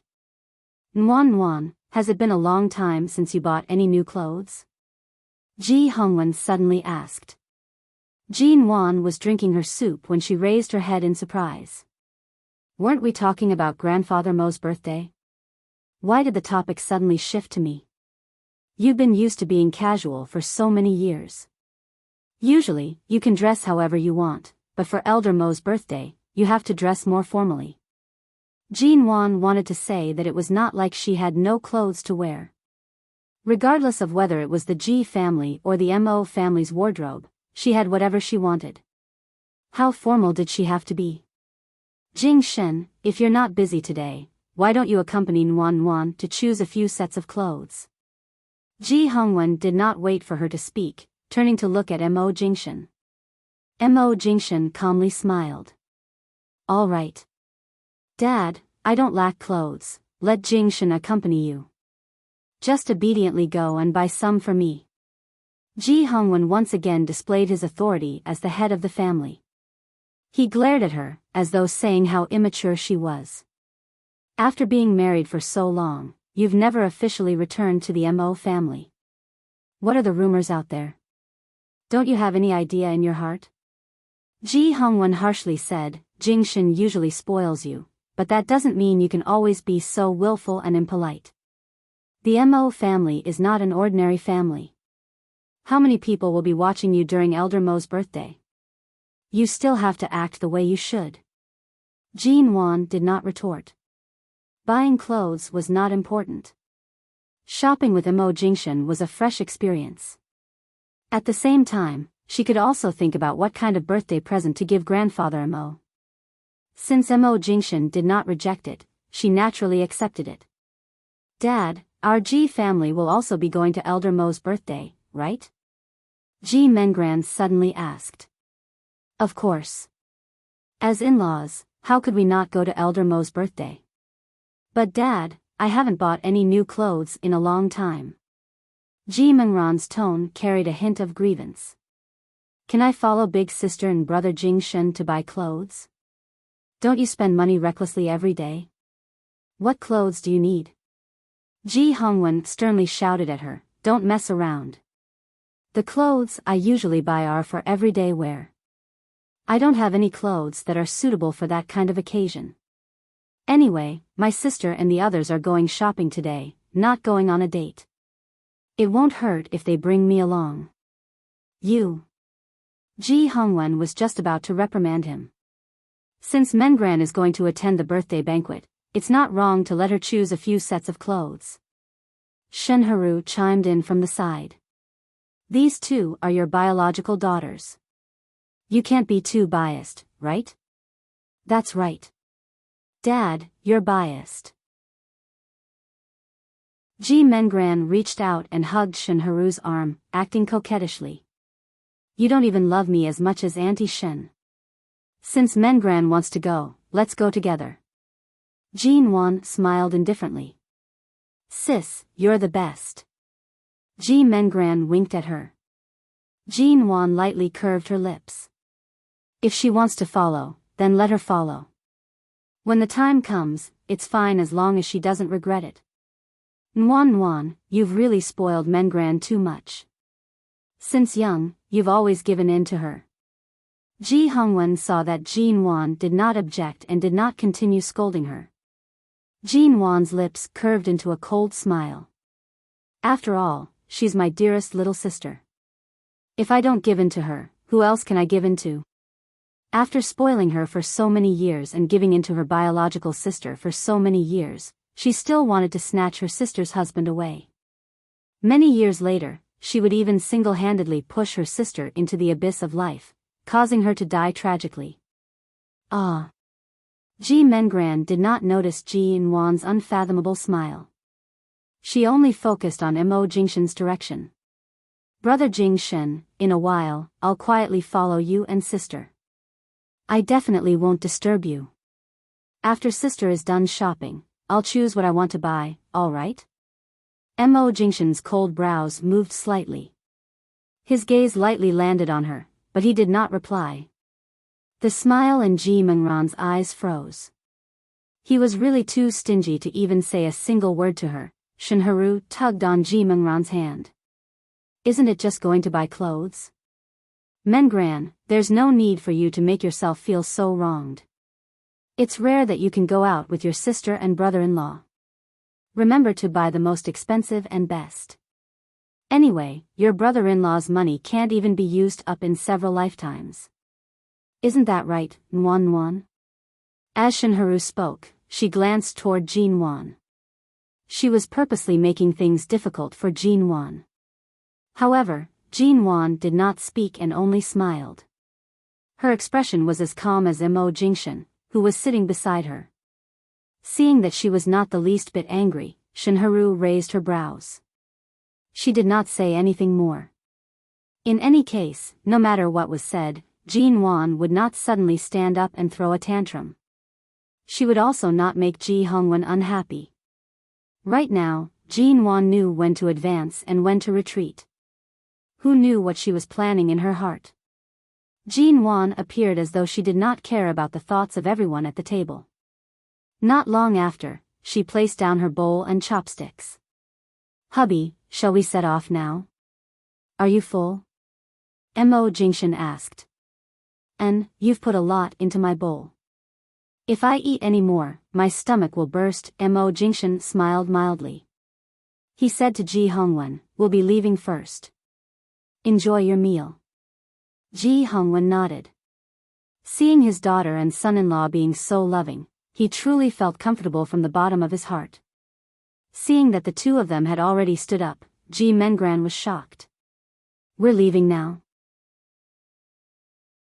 I haven't finished eating. Who asked you to speak so much earlier? Eating so slowly. Ji Hongwen turned to glare at her. If you want to go, hurry up and follow us. Don't let Jingshen and your sister wait for so long. Otherwise, don't follow us. Ji Mengran felt slightly wronged but did not speak further. She stood up and wiped her mouth. Seeing that Jin Wan and Mo Jingshen had already left the villa, she hurriedly ran out. In the end, the moment she stepped out, she saw Jin Wan actually taking the initiative to hold on to Mo Jingshen's arm. Ji Mengran paused for a moment before quickly walking forward. She smiled and said, Brother Jingshen, didn't you park your car in the villa's front yard? Why did you directly walk out of the main door? Jin Wan turned back. It's what I said earlier. Today is the weekend, and the traffic will definitely be bad. Driving will take up too much time, so I suggested that your brother-in-law not drive today. Not driving? Ji Mengran was shocked. Then how are we going to go? Of course we'll take a taxi. Jin Wan's tone was mild. She held on to Mo Jingshen's arm and raised her eyes to look at him. Why don't we just take the public bus? Let's just treat it as accompanying the great CEO Mo to observe the customs of the people. How about it? Mo Jingshen's tone was mild. Up to you. Public bus?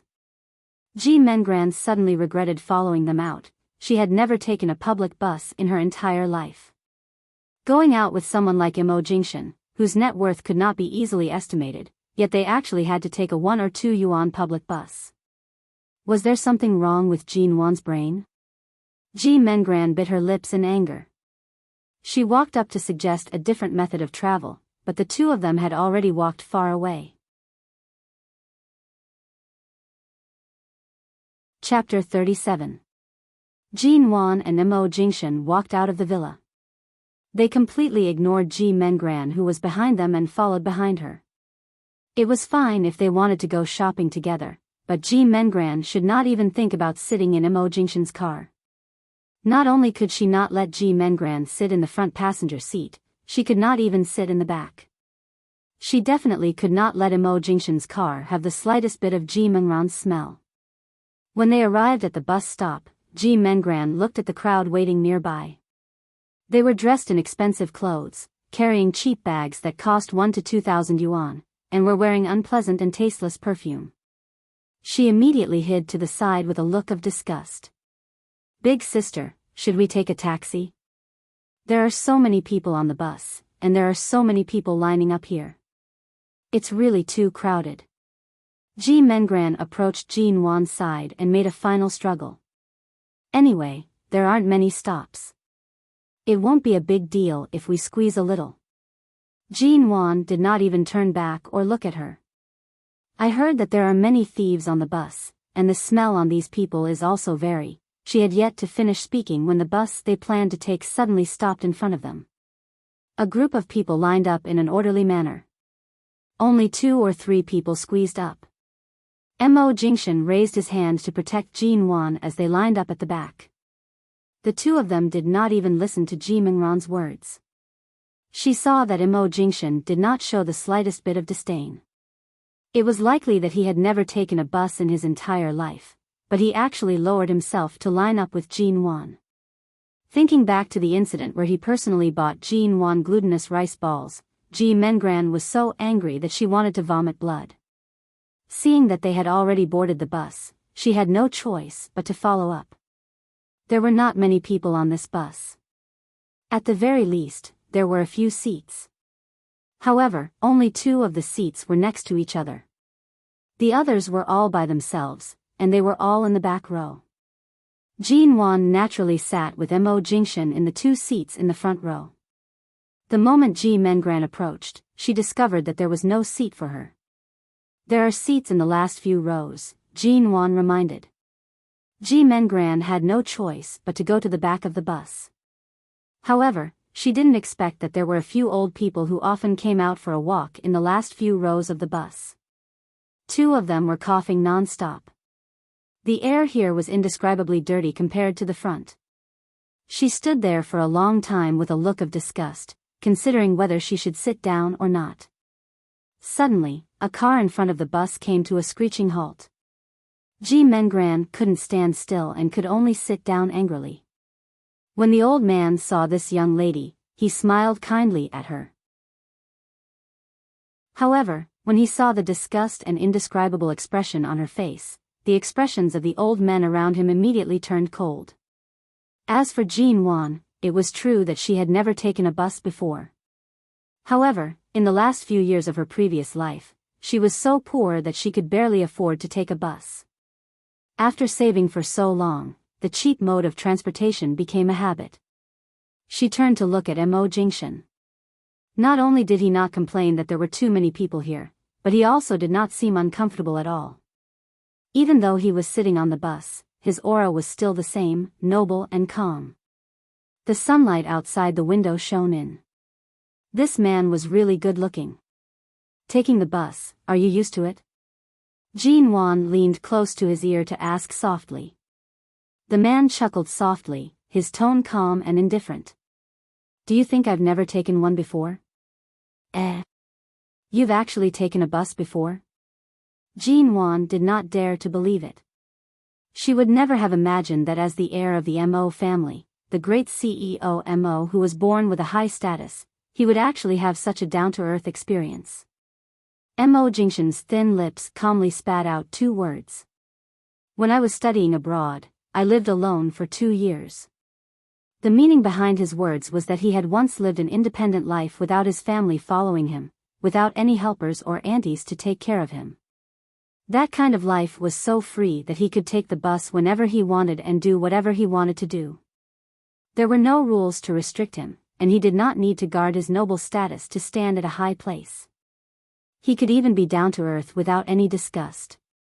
She really wanted to know how different the Mo Jingxian of that time was from the current him. Jin Wan leaned close to his ear to whisper, "What should I do? We've already been married for so long, but I actually only know a little about you. Will you despise me?" The man's eyes were filled with a deep smile. He turned his head and lowered his eyes to look at her as she leaned closer. With just a turn of their heads, the distance between them was so close that they could feel each other's breathing. The bus was filled with people. Jin Wan was startled for a moment and subconsciously moved back. However, her hand was suddenly held by him, not allowing her to move away. Mo Jingxian's voice was soft and indifferent. Only she could hear it. "Mrs. Mo, there's still a lot of time. We can get to know each other better every day." Get to know each other better? Jin Wan's face heated up. She rushed to pull her hand out of his grasp. The man did not let go. Just like that, Jin Wan's face was red as he held her hand. On the bus, they watched the passers-by going up and down. Sitting at the back, Ji Mengran had to endure the coughs and unpleasant smells of the people around her. She also had to raise her eyes to watch the two people in the front row who were intimately connected. After much difficulty, they could alight from the bus. Ji Mengran was the first to rush down. She hurriedly patted her clothes, afraid that the various smells on the bus would linger on her. She turned to see Mo Jingxian and Jin Wan alight from the bus. She pretended to be calm as she casually said, "Big sister, earlier on, you should be more mindful of your image on the bus. I was sitting so far away from you, but I saw the two of you kissing each other. It's not good for others to see." Jin Wan coldly glanced at her. "We're husband and wife. It's not like we're having an affair. Are you afraid of others seeing us whispering in the bus? What I mean is, Brother Jing Shen is the CEO of Mo Corporation. What if he bumped into an employee from his company and saw the usually high and mighty big boss actually taking the bus and being so intimate with a woman on the bus? It wouldn't be good if they spoke carelessly in the company." Ji Mengran's gaze landed on Jin Wan's hand. Before she could finish speaking, Jin Wan had already wrapped her arms around Mo Jingxian's. Did she think they were conjoined twins? Couldn't they be separated for even a moment? Right now, Jin Wan was so lovey-dovey. It was really irritating. "What do you mean by being so intimate with a woman? I'm Mo Jingxian's official wife." But, Jin Wan calmly interrupted her. "Besides, the employees of Mo Corporation aren't bad.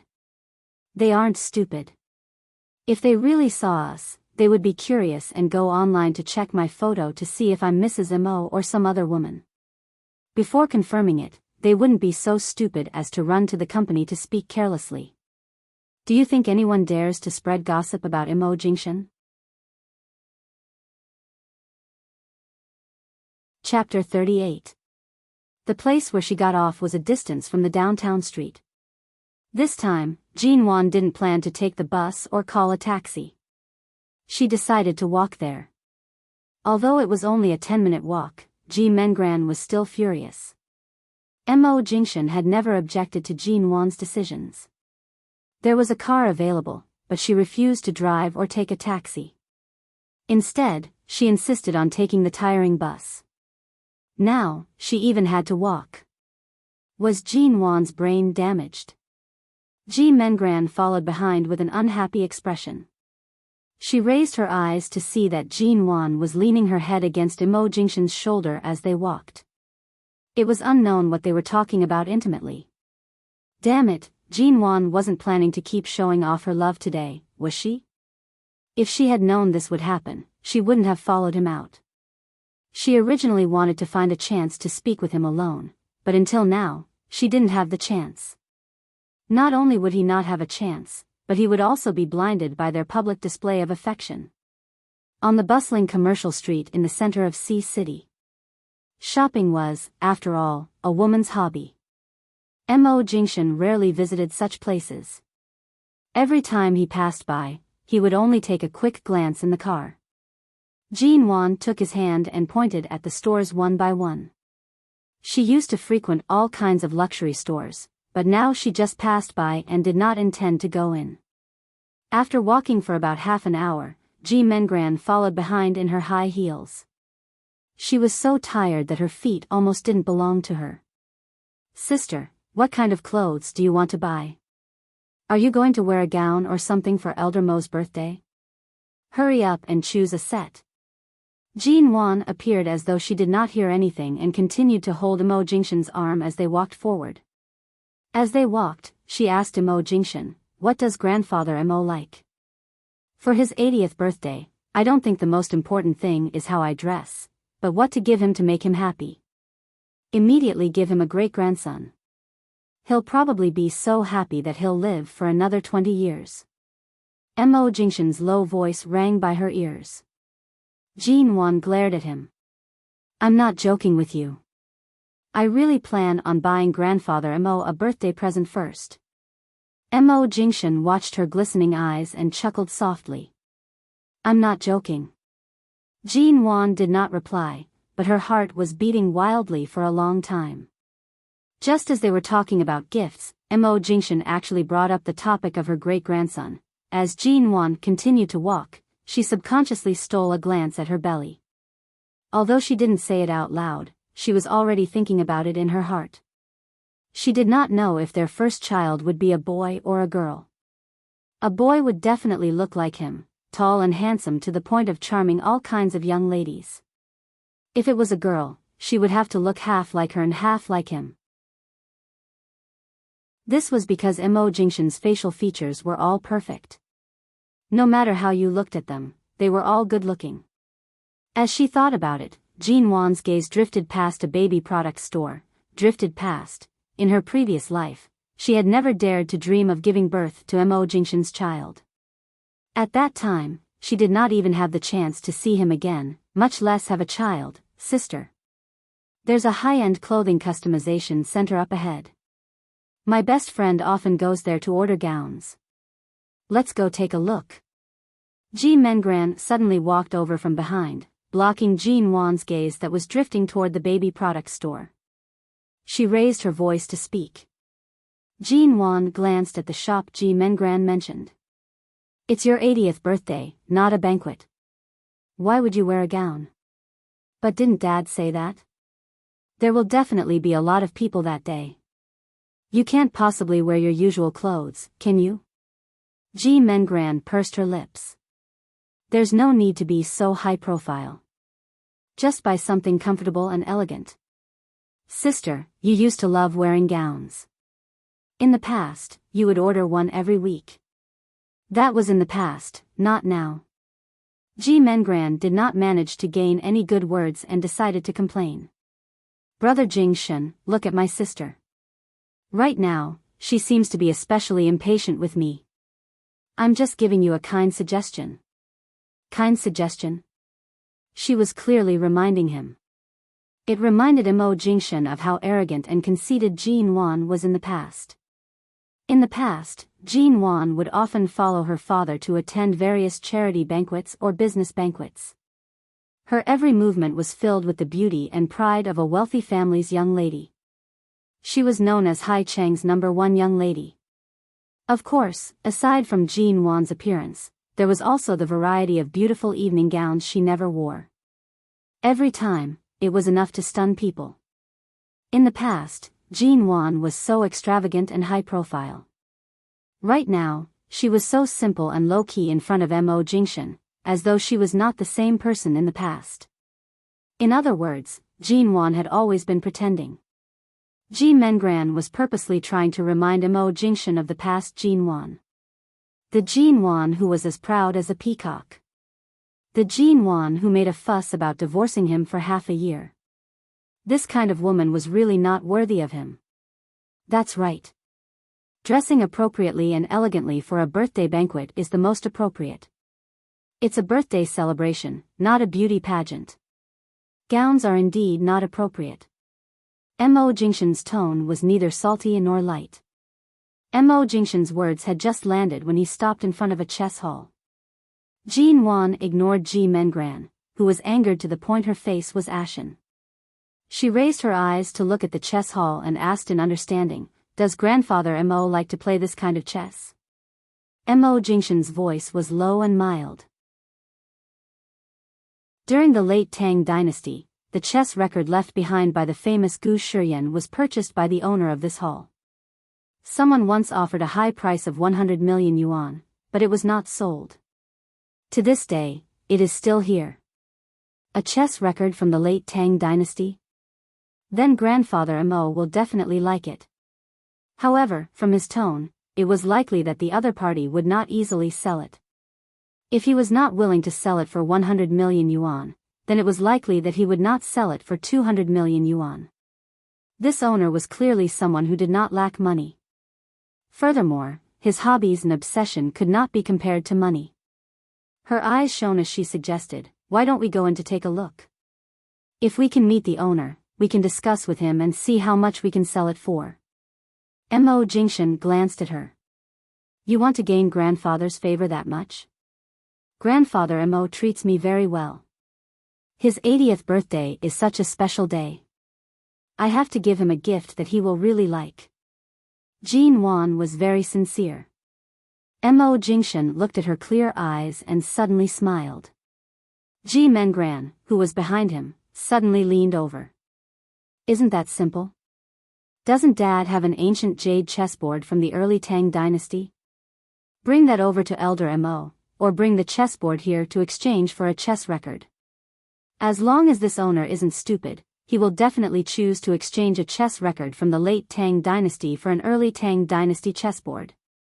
As she spoke, Ji Mengran appeared to want to perform well in front of Mo Jingshan.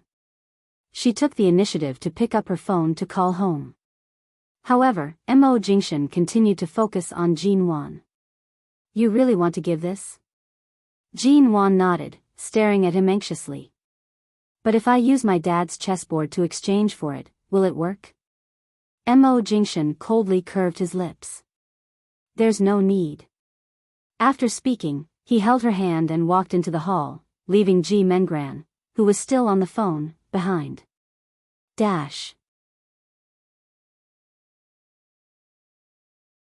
Chapter 39. Jean Wan completely did not know why Mo Jingshan had brought her in.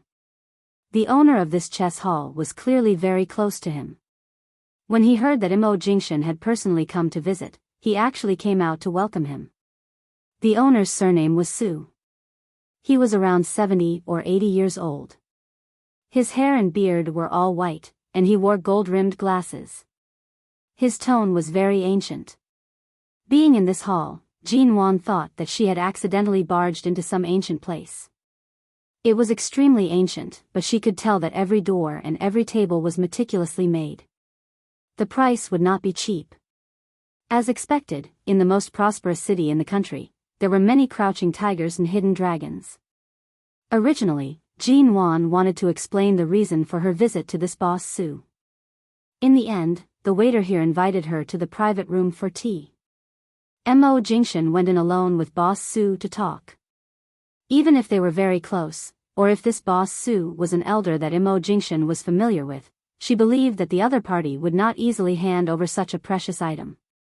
Even if Mo Jingshan offered a higher price, it would not be so easy. So, what exactly did they go inside for? And so secretive, Jean Wan drank her tea, dipping it in the spilled tea. She wrote and drew on the table to kill time. "Mrs. Mo, there's a Miss G outside who said she came with you and CEO Mo. We were unable to confirm her identity, so we did not let her in. She said she's your sister." A waiter suddenly came in and asked her respectfully, "Do you want to let her in?"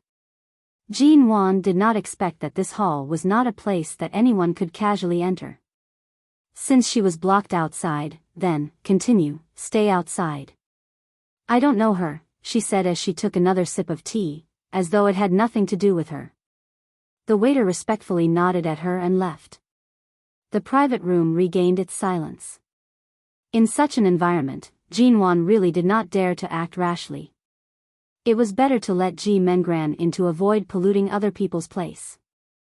After Ji Mengran received her reply, she angrily tried to explain but was still not allowed to enter.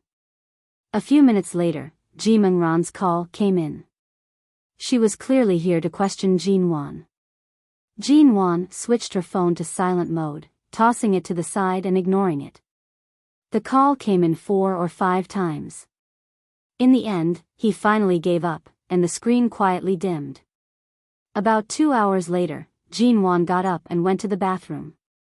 When she came out of the bathroom, she suddenly saw the door of the inner room open. She hurried over to take a look. Mo Jingshan's figure appeared at the same time as Boss Su. Seeing that his clothes were neat and tidy, Jin Wan finally released a breath. She had waited for too long, so she wasn't sure what had happened.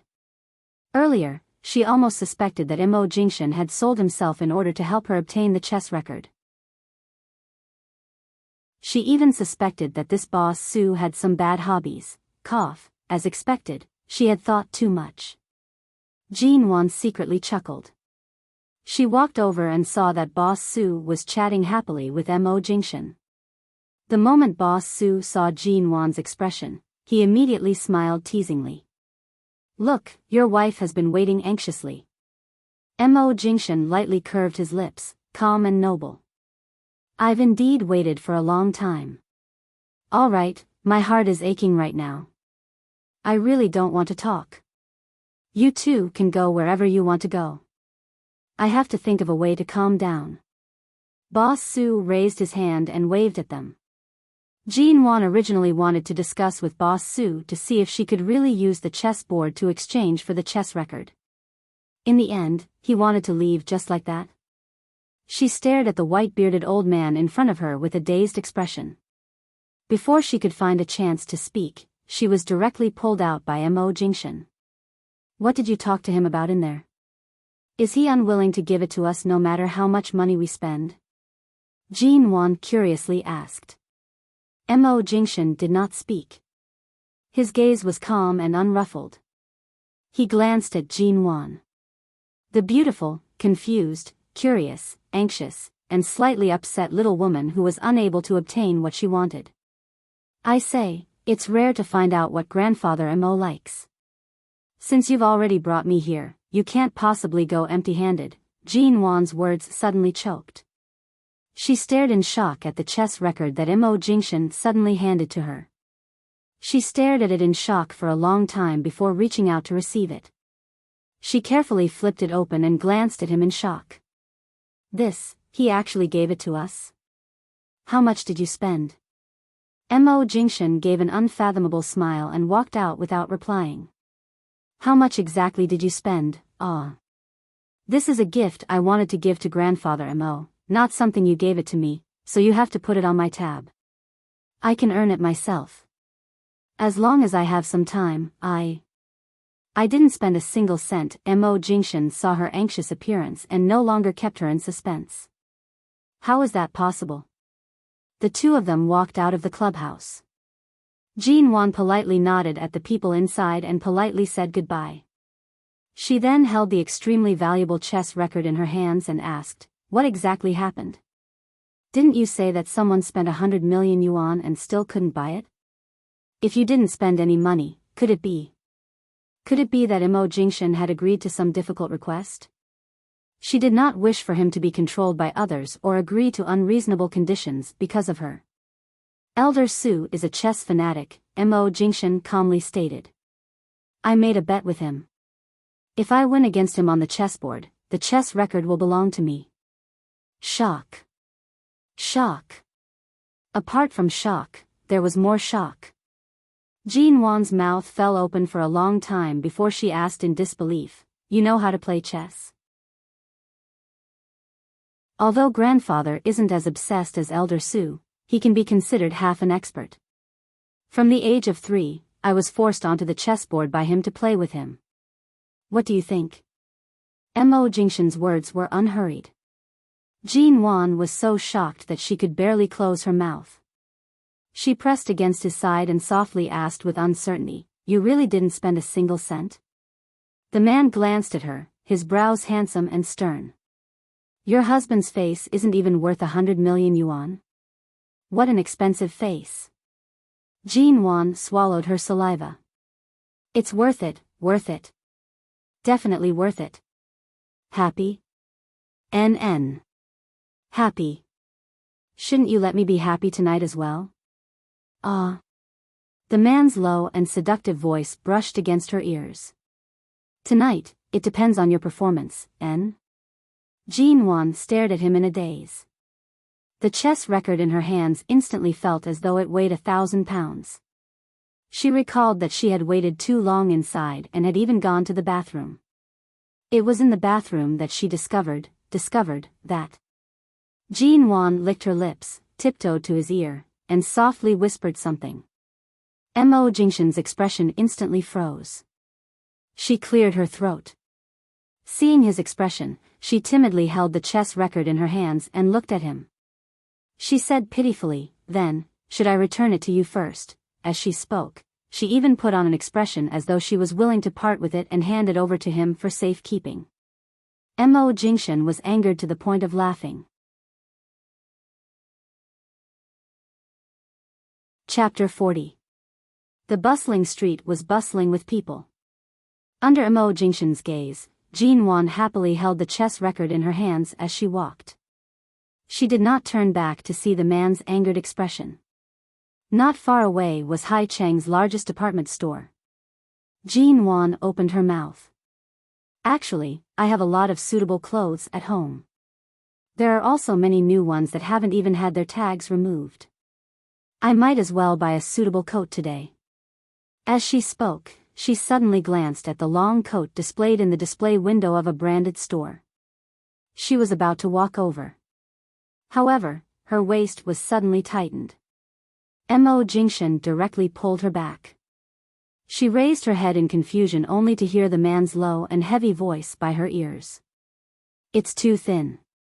How about the one beside it? No. It's only early autumn. I don't think it's very thin. Jean Wan's lips trembled, but her gaze had already instinctively searched for thicker coats. Before she could finish looking, Mo Jingshan had already held her hand, leading her into another branded store by the side. A white cashmere coat displayed in the glass window of the store caught Jean Wan's eyes. It was of moderate thickness and could be worn from autumn to early winter. It was simple and elegant, yet did not lose the sleekness of a branded design. It was a classic and elegant style. Jean Wan raised her eyes in astonishment. She saw that Mo Jingshan seemed to be satisfied with this one. As a man who rarely shopped, Mo Jingshan's taste and foresight were indeed very high. Jean Wan also liked this one. She directly called for a shop assistant to find a suitable size for her to try on. She wore the coat as she turned back and forth in front of the full-length mirror. The two shop assistants by the side had expressions of astonishment and praise. "Miss, this one really suits you. Your skin is so white and your figure is so good. This coat looks even better on you than on a model. It's especially elegant." Jean Wan subconsciously turned to look at Mo Jingshan, who was sitting on the sofa in front of the store. He was sitting there. Handsome, noble, and clear. His silent, cold, and noble aura could not be ignored. He was noble and extraordinary. From time to time, a few of the shop assistants and shop assistants in the store would secretly glance at the man sitting on the sofa in the lounge. Their eyes were filled with all kinds of admiration and curiosity. There were also some younger girls who couldn't stop their faces from blushing and palpitating. "Do you have men's clothing in your store?" Jean Wan's gaze shifted to the men's clothing area next to the fitting room. "Yes, Mississippi. Would you like to choose clothes for the gentleman who came with you?" Jean Wan did not speak and turned to walk over. Previously, she had bought a shirt for Mo Jingshan, but she had not bought a matching tie. Today, he was wearing the one she had bought. In the end, she chose one of them, hid the tie behind her, and walked out with a smile. "Are you done?" Mo Jingshan put down the magazine he had casually picked up and raised his eyes to look at her. His gaze immediately revealed some satisfaction. It was a fact that Jean Wan looked beautiful no matter what she wore. What he was satisfied with was that this coat was indeed warm enough to prevent her from catching a cold again. Is it nice? Jean Wan tilted her head in front of him and asked, like a shy little girl who had gone shopping with her boyfriend for the first time. Very good. The man was not stingy with his praise. Which woman didn't like to be praised? Jean Wan smiled and her beautiful eyes curved. She then whispered mysteriously, "Stand up for a moment." Mo Jingshan's brows did not move. He looked at her and cooperatively stood up. Jean Wan raised her eyes to look at the man in front of her who was much taller than her. She took out the tie she had hidden and quickly put it on his neck. When Mo Jingshan slightly raised his eyebrows in understanding, she skillfully fastened the tie on his collar and then looked at the incomparably handsome man in front of her. Not to mention the surrounding shop staff who were infatuated, even Jean Wan's heart was slightly swayed. No matter in terms of charisma or any other aspect, Mo Jingshan was impeccable. In this life, what she wanted to do was to cherish everything she had and take back everything that belonged to her. She wanted to protect all the people she wanted to protect. She definitely would not let herself repeat the same mistakes. Toward Mo Jingshan, she admitted that her heart had always been moved. She could not bear to part with him and could not leave him. She had thought that he was the obsession of her previous lives. She thought that it was enough as long as she did not lose him again. However, she never dared to think too deeply about it. Jean Wan held on to the man's tie and suddenly felt that it was burning. She then met Mo Jingshan's eyes that were as calm as the sea. Her fingers gradually tightened around the tie. Jean Wan. What you want now, don't you think it's more than before? For a moment, Jean Wan could barely hear the praises and envious voices of the shop staff. She was lost in thought for a moment. Until Mo Jingshan pressed her hand down and held it. He lowered his eyes to look at her. Why are you in a daze? Jean Wan returned to her senses. She subconsciously recalled that they were surrounded by people and rushed to pull her hand out. However, she was unable to do so. He did not let go. Sir, your girlfriend must have been so mesmerized by your handsomeness that she couldn't speak. The shop staff by the side praised him with a smile. Jean Wan did not speak, but her face heated up. Was she moved? She asked herself honestly. Of course she was moved. Earlier, she was moved to the point that she was afraid of herself. Not my girlfriend. She's my wife. Mo Jingshan repeated the moment the shop staff finished speaking. Seeing that Jean Wan was acting like a shy little wife, he directly said, "Wrap up the tie and the one she's wearing. Is there any other piece that you like?" The latter question was directed at Jean Wan. Jean Wan shook her head. This is the only piece of female clothing in this shop that I like the most. Furthermore, I don't lack any other clothes. I'll just buy one for now. After walking out of the shop, Jean Wan glanced at the man by her side who was carrying shopping bags. For some reason, she felt a sense of accomplishment to have someone like Mo Jingshan accompany her to shop. The two of them walked back to the department store by the side. With a glance, they saw Ji Mengran who was anxiously pacing back and forth outside the door. It had already been so long, and she had yet to leave. Jean Wan slightly raised her brows. At the same time, the corners of her lips curved up. The moment Ji Mengran saw the two of them, she rushed over and said in a flustered and exasperated manner, "Sister. Why did you leave me behind earlier? You caused me to wait outside the club for a long time, but I still couldn't see anyone. Later on, I went to the milk tea shop by the side and sat for a while. When I came out to ask them, the people from the club said that you had already left. Why didn't you wait for me?" Jean Wan coldly glanced at her. "Earlier on, you were on the phone. We thought that you had something to do, so you didn't go in. When we came out, we didn't see you and thought that you had left. I didn't even leave. I waited for you for so long. But you didn't even pick up my call." Ji Mengran's face was long from anger.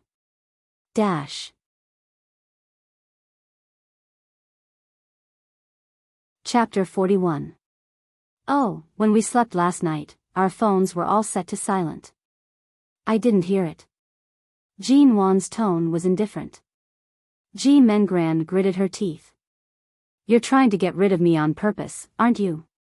Jean Wan immediately glanced at her with a joking expression. Why would I shake you off? All these years, when have I not put you, my little sister, first? Dad asked us to go out to buy things, and you had to follow us. I didn't refuse. Sister, you're obviously avoiding me on purpose. If you're annoyed that I'm coming out with you, you could have just said so when we were at home. What are you doing now? After waiting for so long, Ji Mengran was really annoyed. Mengran, your words are a bit too much. Every time I took you out shopping in the past, when were you not late? The longest I've ever waited for you was 2 hours. Why are you so angry just because you couldn't find us for a few hours? I'm anxious. I'm afraid something will happen to you and brother Jingshen. Ji Mengran did not intend to make things too awkward and changed the topic. What could possibly happen to us? Mengran, don't blame me for scolding you. You're getting more and more surprised recently. Ji Mengran was about to explode from anger.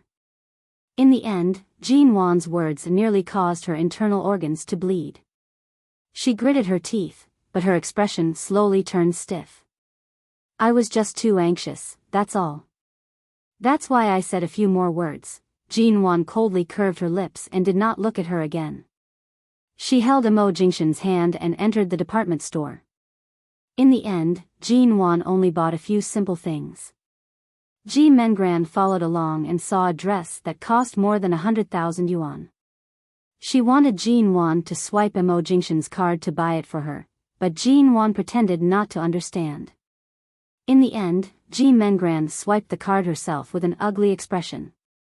In the past, no matter what Ji Mengran liked, Jean Wan would buy it for her. Who would have thought that the Jean Wan who used to dote on her sister to the point where many people were jealous of her, would actually be so cold-blooded? He didn't even want to buy her a dress that cost more than 100,000. Ji Mengran did not find a chance to speak to him alone until they were on the car back. Right now, Jean Wan was like a dog skin plaster by Mo Jingshen's side. She would not leave for even a moment. How annoying. On his way back to the Ji family, he didn't take the bus. Instead, under Ji Mengran's strong request, he changed to a private car. Jean Wan did not intend to go along with Ji Mengran's wishes, but it was already past 6 in the evening. In the autumn season, the sky darkened earlier. She did not wish to waste time on the road. Ji Mengran had already called for a car from the car rental company to pick her up, so she let her be. Anyway, this day's torture was enough to make Ji Mengran's heart hurt. Right now, Jean Wan's mind was completely focused on the chess record in her hands. She carefully placed it into the leather lining of her bag to prevent it from being splashed with water or stained with something dirty.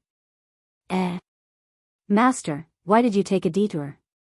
When Jean Wan raised her head, she suddenly noticed that the route was not right. It's rush hour right now. The few roads in front are already blocked, so we can only take Haiwan Road. The driver drove the car towards Haiwan Road without hesitation as he answered cautiously. Hearing the unusual tone in his voice, Jean Wan immediately looked at Mo Jingshen who was sitting in the passenger seat. Sure enough, Mo Jingshen had detected something wrong with the driver before she did. He had already checked the lock on the car door. Through the rearview mirror, she met his gaze and saw the answer in his eyes. The door was locked. Jean Wan finally noticed that the driver's hair was slightly long, barely covering his ears. Now that she took a closer look, she discovered that there was a small black earpiece hidden in his ear, similar to the type used for surveillance. Furthermore, the driver's forehead was constantly dripping with sweat. Even though it was already autumn, the car was not that hot. He had been constantly sweating, and as he drove, his gaze hid hints of fear, confusion, and despair. Jean Wan silently raised her hand and tried the back door. As expected, it was locked and could not be opened. She raised her eyes, continuing to look at Mo Jingshan through the rearview mirror. His expression remained cold and calm. The instant their eyes met, Mo Jingshan decisively reached out his hand. His arm swiftly moved to the left, pressing down on the driver's shoulder.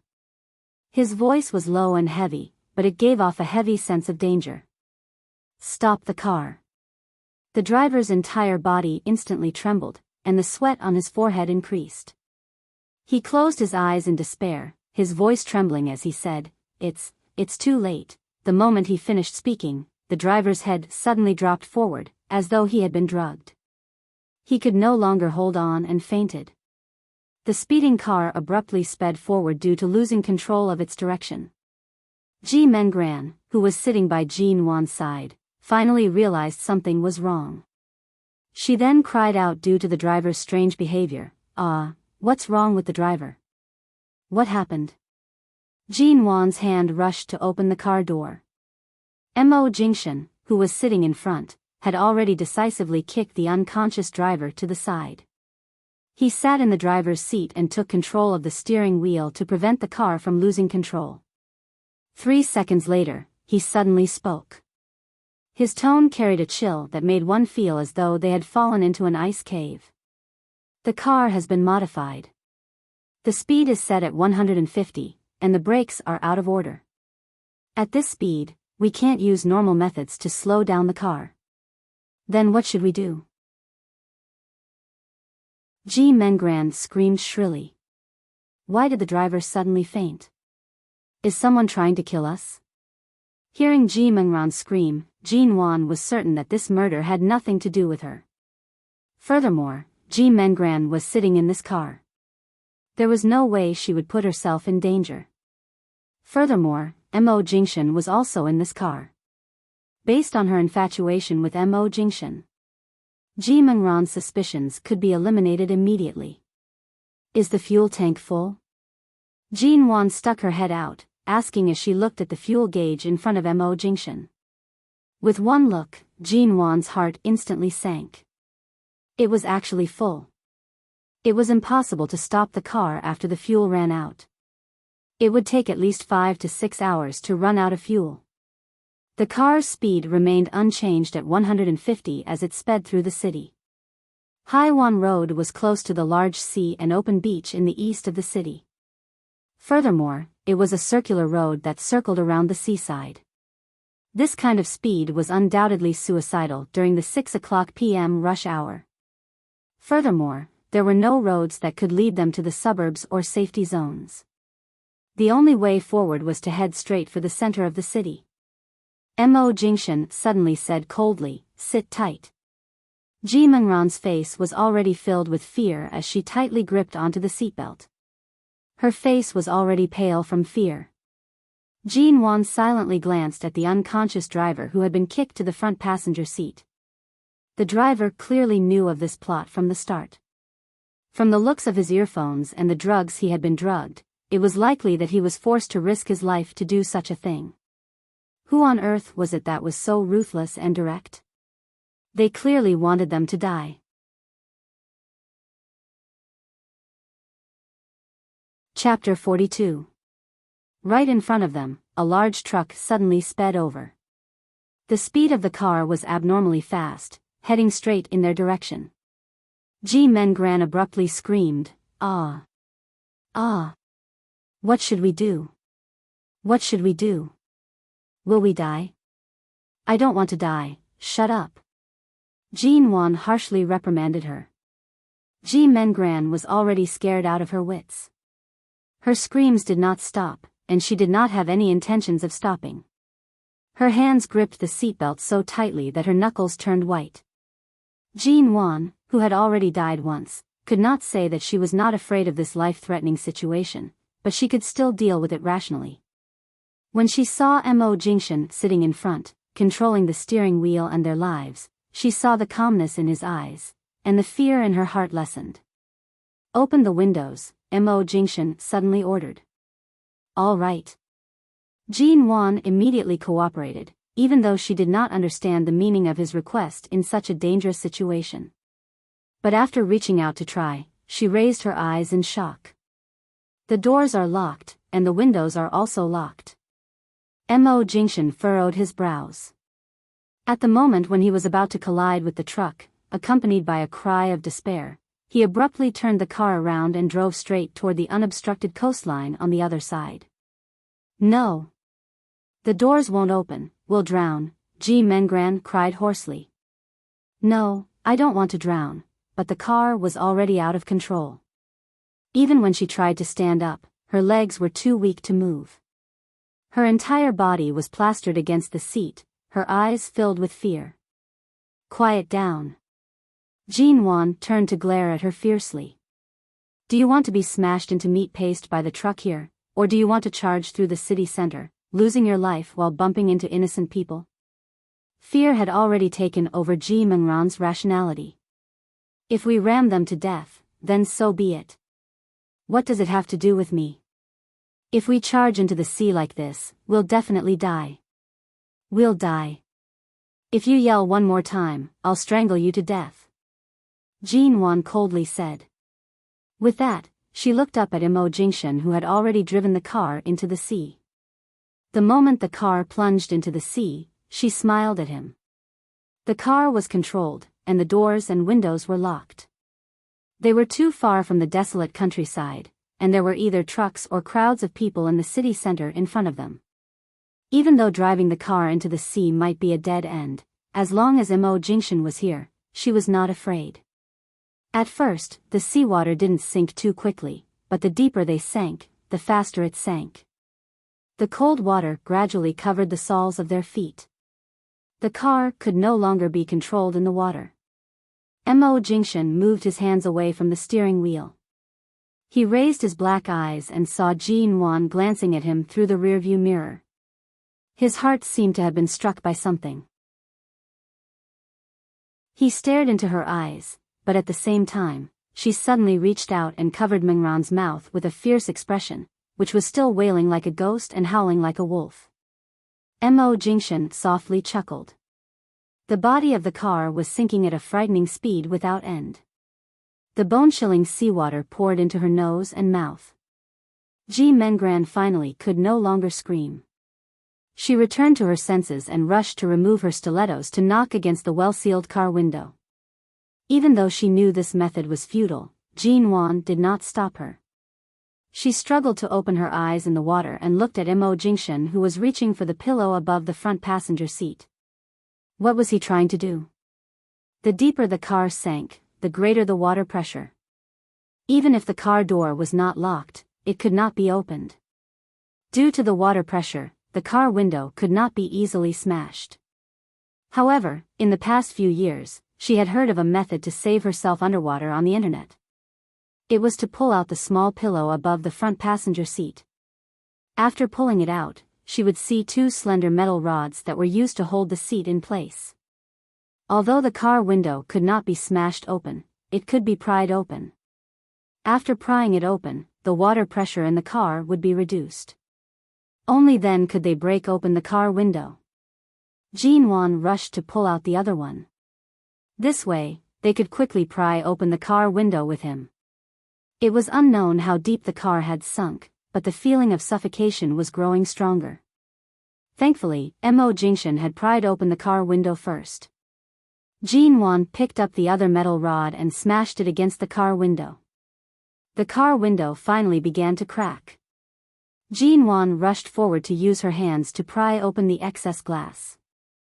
She had just reached out when Mo Jingshan directly pulled her away, using his gaze to indicate for her to use the two metal rods to knock on the other side. At this time, he was still worried that her hands would be cut. Jean Wan understood and did not wish to add to his troubles. She obediently cooperated with him and opened the car windows on both sides. When they were finally able to squeeze out of the car, Jean Wan's vision was already blurry from the suffocation. Mo Jingshan could see that although she was calm in the face of danger, her strength was almost completely exhausted. He reached out to carry her, using his gaze to look at her as though asking if she could still swim up. Jean Wan silently nodded in his embrace. She then pointed up and nodded again, indicating that she could swim. All of a sudden, Ji Mengran, who was struggling to squeeze out of the car window, reached out and grabbed onto Jean Wan's ankle tightly. It was as though she was afraid that they would throw her into the water to wait for death. Mo Jingshan's brows furrowed. His gaze turned even colder and deeper. He glanced at Ji Mengran. Clearly, aside from Jean Wan, who was in his embrace, the life and death of others had nothing to do with him. The suffocation on Jean Wan's chest was too unbearable. Right now, she did not have the strength to kick him away. She could not be bothered to think too much and decided to ignore him. Saving her life was the most important thing. Although her ankle was being grabbed and her body was becoming heavier, thankfully, Mo Jingshan had been holding onto her and did not allow her to sink further. As they swam up, because the hand on her ankle was too tight, Jean Wan could not help but open her mouth in pain. She unintentionally choked on a mouthful of seawater, and her entire body tightened. It was so unbearable that she almost coughed out. She forcefully endured the pain in her chest as her hand continued to move upwards. When they finally emerged from the water, Jean Wan could no longer hold it in. She coughed violently several times until her eyes turned red. This terrible feeling was too similar to when she coughed out blood and suffocated to death in her previous life. She subconsciously tightened her grip on Mo Jingshan's arm that was wrapped around her waist. She raised her eyes to see the man's deep gaze on her. "Can you still swim?" he asked softly. Jean Wan resisted the coughing sound and nodded. Her voice was hoarse as she said, "It's all right. I still have strength." His heavy gaze revealed traces of worry and heartache. "It's really all right. I can do it." Jean Wan's wet eyes were filled with determination.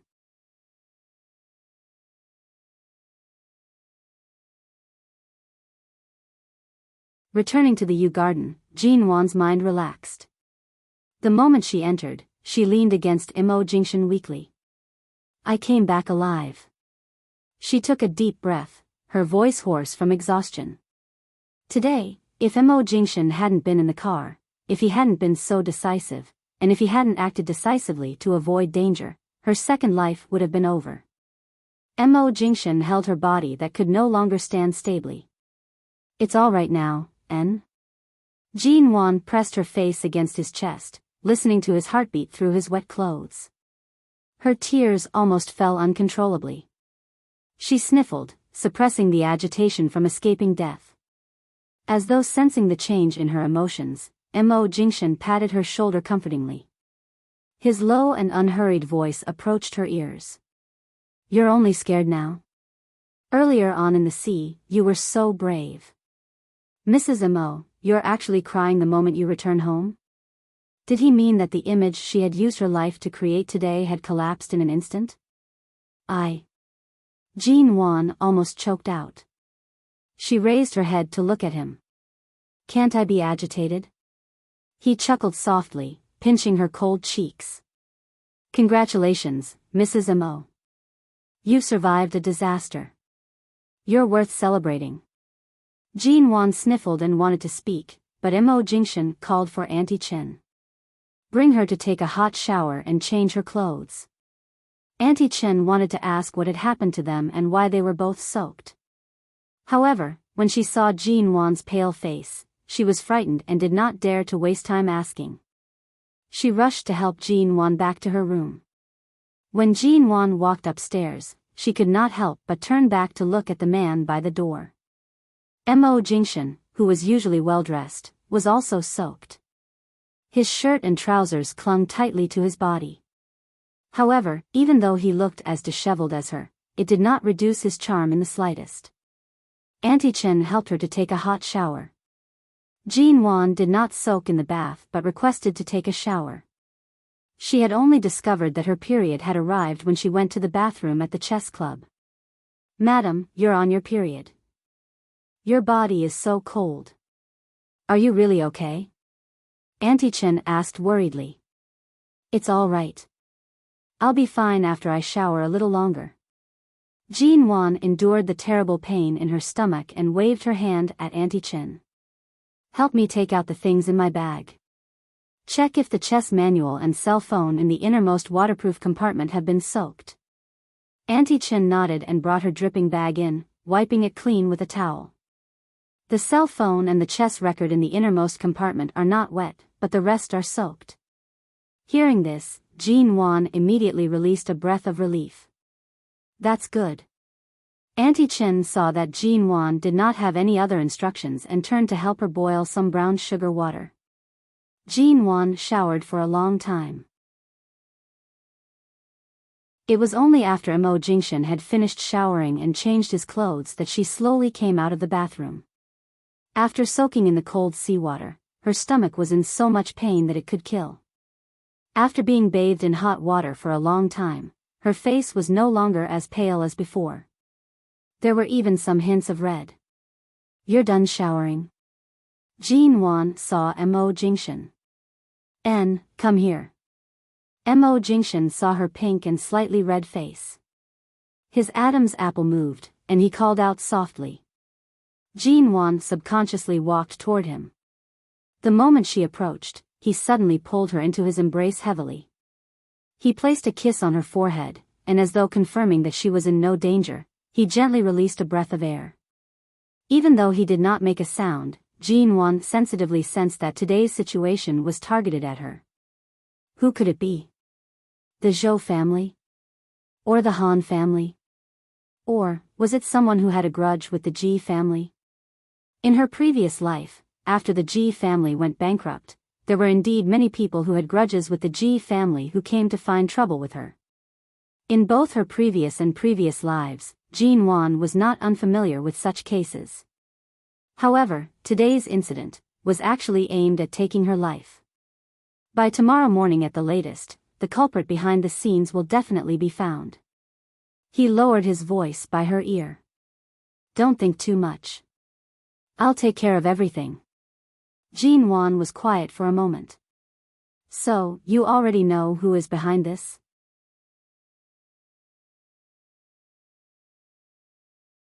Chapter 44.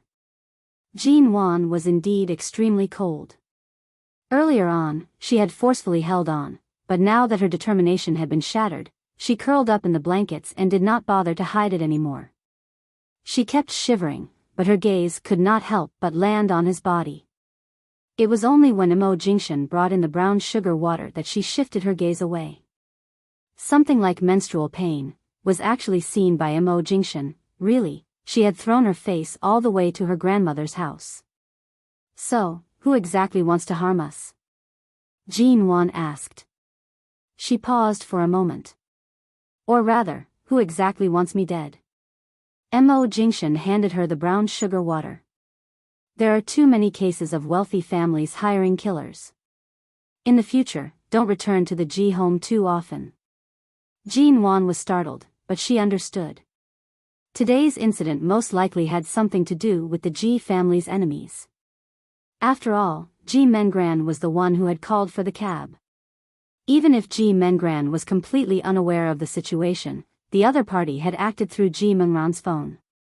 This meant that they understood the Ji family very well and had a certain grasp of Ji Mengran and Jean Wan's whereabouts.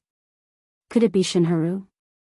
Even if she was driven to desperation, it was impossible for her to use such a reckless method. After all, she still had the support of several aristocratic families behind her. Now was not the time to shed all pretense of cordiality. This kind of thing should not be done by her. Then who could it be? Why? Someone who wanted to kill her? Seeing the brown sugar water delivered to her, she raised it slightly and drank a mouthful. Although she felt warm after drinking it, it did not seem to alleviate much of the pain in her stomach. Half an hour later, Jean Wan's stomach was still in excruciating pain. She tried her best not to be discovered by Mo Jingshan. Mo Jingshan saw that her complexion was pale and finally lifted the blankets to enter. He directly hugged her from behind. Her entire back was pressed against his chest.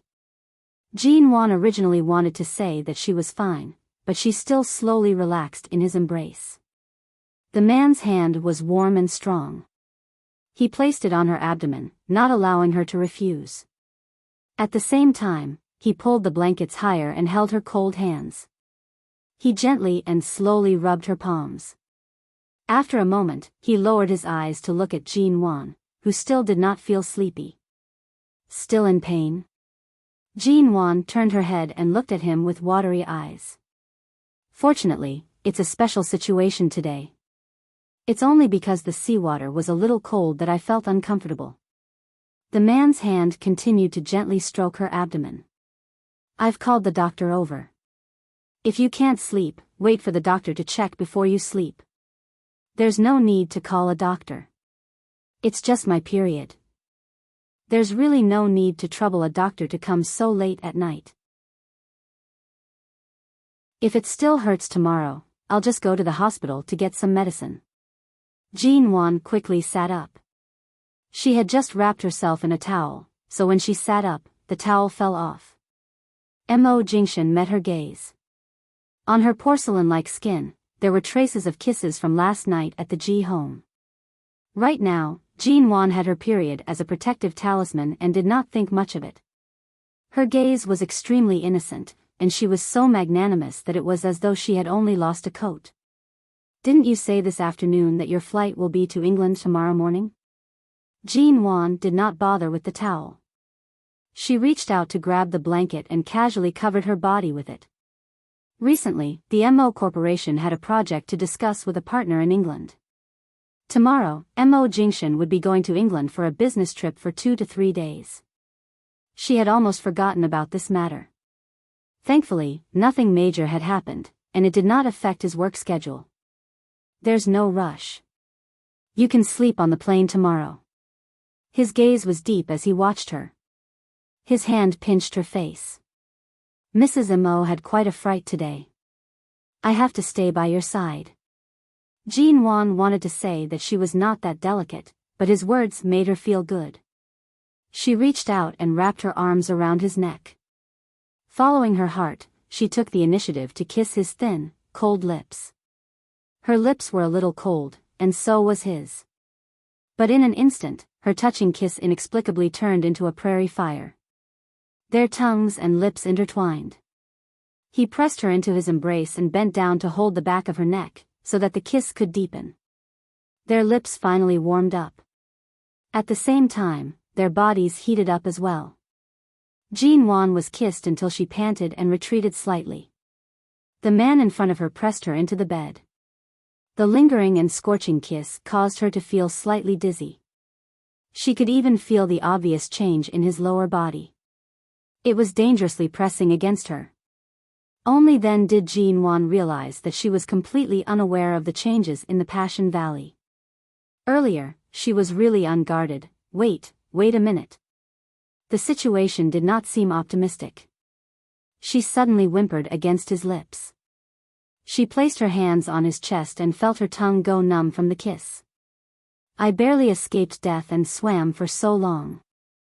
I feel like my whole body is about to fall apart. So? The man continued to kiss her, scattering kisses on her white neck. Jean Wan's lips trembled. So, you still have energy? The man paused and glanced at her. His low gaze deepened because of her words. He tightened his grip on her waist and continued to kiss her, intending to prove that he was still energetic. Jean Wan rushed to shout, don't, it hurts. The man on top of her finally paused because of her shout. He lowered his head to see her holding her stomach with a pleading expression. Earlier in the day, when he heard her proudly announce that her period was coming, he had the intention to teach this woman who was so proud that she was about to ascend to the heavens. In the end, after experiencing this storm, this little woman was completely immersed in her own thoughts. She sat on the bed without a stitch of clothing, appearing as though she was waiting for him to butcher her. Mo Jingshan released a light breath. He felt that the self-control he was once so proud of was going to be used up on her sooner or later. Mr. Mo, Dr. Qin is here. Auntie Chen's voice came from outside the room. Mo Jingshan released Jean Wan at the same time and brought her a set of pajamas. It was a very conservative style and asked her to put it on first.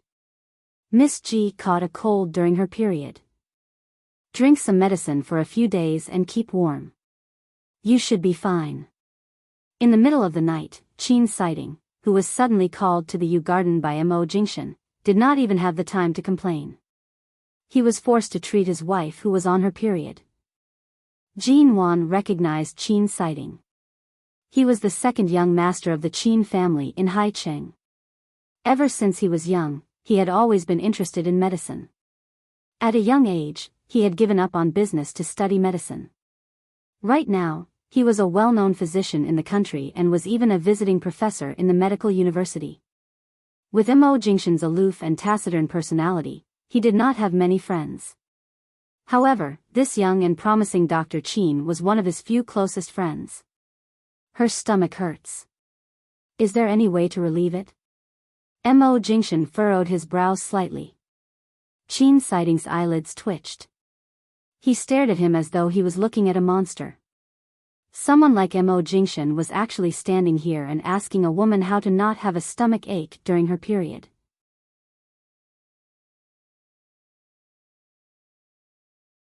Chapter 45. Go to a traditional Chinese medicine hospital and get some prescriptions to warm up the womb, or take some of my Western medicine. But she's had this illness since she was young. It's best to slowly treat her with traditional Chinese medicine, Enchanting said unhurriedly. At the same time, he glanced at Jinwan, who was climbing up from the bed. In the past, this eldest Miss G used to look at people very fiercely, but now she was like an obedient little wife. When he entered the door just now, he almost thought he was seeing things. Chinese medicine? Auntie Chen took me to get some before, but I didn't drink much. Jinwan got out of bed, opened the drawer of the bedside cabinet, and rummaged through it. In the end, both Enchanting and Immerse's gaze landed on a small white medicine bottle in the corner of the drawer. What is that? Enchanting's voice suddenly turned cold. Immerse also looked at Jinwan, who was stunned, and when she took out the bottle of medicine with a look of realization, he reached out to take it. Enchanting walked over and took the 2 pills. He took a few glances and put them to his nose to sniff. Miss G, have you seen a psychiatrist? Enchanting suddenly asked. Jinwan was stunned. She looked at Enchanting and then at Immerse, whose expression was unbelievably cold. In the past, Ji Mengran had coaxed her into seeing a psychiatrist because she was in a bad mood. This was also the medication the doctor prescribed for her to alleviate her depression. Ever since she brought it back, she had only taken it a few times. She had even forgotten about the existence of this bottle of medicine in the bedside table. Because she didn't think that her mood during that period of time had reached the stage of depression, although Ji Mengran always said that if she continued to be depressed, something would definitely happen. Ji Mengran wanted to take her to see a psychiatrist and find someone to give her psychological counseling. Those doctors also gave her all kinds of inexplicable advice, telling her to get a divorce immediately so that she could be free as soon as possible. Could it be that this medicine has a problem? Ji Mengran had such a good relationship with Shinharu. It was not entirely impossible for her to do something to the medicine. Jinwan took a step back. She didn't know what she was afraid of. She inadvertently raised her eyes and met Immerse's. Immerse watched her, his voice carrying a hint of sternness. Have you taken this medicine? Jinwan nodded and then shook her head. I ate it a few times, but I felt uncomfortable after eating it, so I didn't eat it again. When did you eat it? Enchanting stood at the side and asked coldly. His attitude was not as casual as before. When we were married for just over a month, I was in a particularly bad state. Meng Ran said that she was afraid that I would be too depressed and brought me to see a psychiatrist. The psychiatrist then prescribed this medicine for me, Jinwan confessed honestly, but her heart was already ringing with alarm. This medicine was definitely not simple. Immerse stared at her for a long while. The corners of his lips slowly lifted, revealing a deep, mocking smile. But Jinwan felt that his mocking expression was not directed at her. She suspected that there was something wrong with the medicine Shinharu had given her father, but she had actually forgotten to investigate what exactly the medicine Ji Mengran had forced the doctor to prescribe for her was. This matter had happened too long ago, and she had completely forgotten about it. She could not recall it at all. 10 minutes later, this medicine does not have any effects on the body, but it contains a mixture of drugs that can cause a person's nerves to go haywire in a mild nervous breakdown. Qin Sighting pinched the crushed pill in his hand. This is a supplementary medicine used by some small psychiatry clinics to increase the mental activity of patients. It can make it easier for patients with mental illnesses to check for symptoms. In large hospitals, it is not allowed to be used. It is considered a type of banned medicine. Nervous breakdown? Jean Wan raised her eyes. Qin Sighting raised his brows, his voice soft and light as he sneered. Miss Ji, your emotions and actions in the past few months seem to be consistent with this symptom. The meaning behind his words was already clear. It turned out that this was the reason why Ji Mengran kept saying that she had become unreasonable in front of Mo Jingshan. Qin Sighting glanced at Jean Wan's expression and casually smiled. This medicine doesn't contain any harmful ingredients. Even if you take it, it won't be easily discovered. Since you didn't take much, there shouldn't be a problem. So. Qin Sighting removed the sterilized gloves in his hands, raising his chin to glance at Mo Jingshan. He spoke as though he was watching a good show.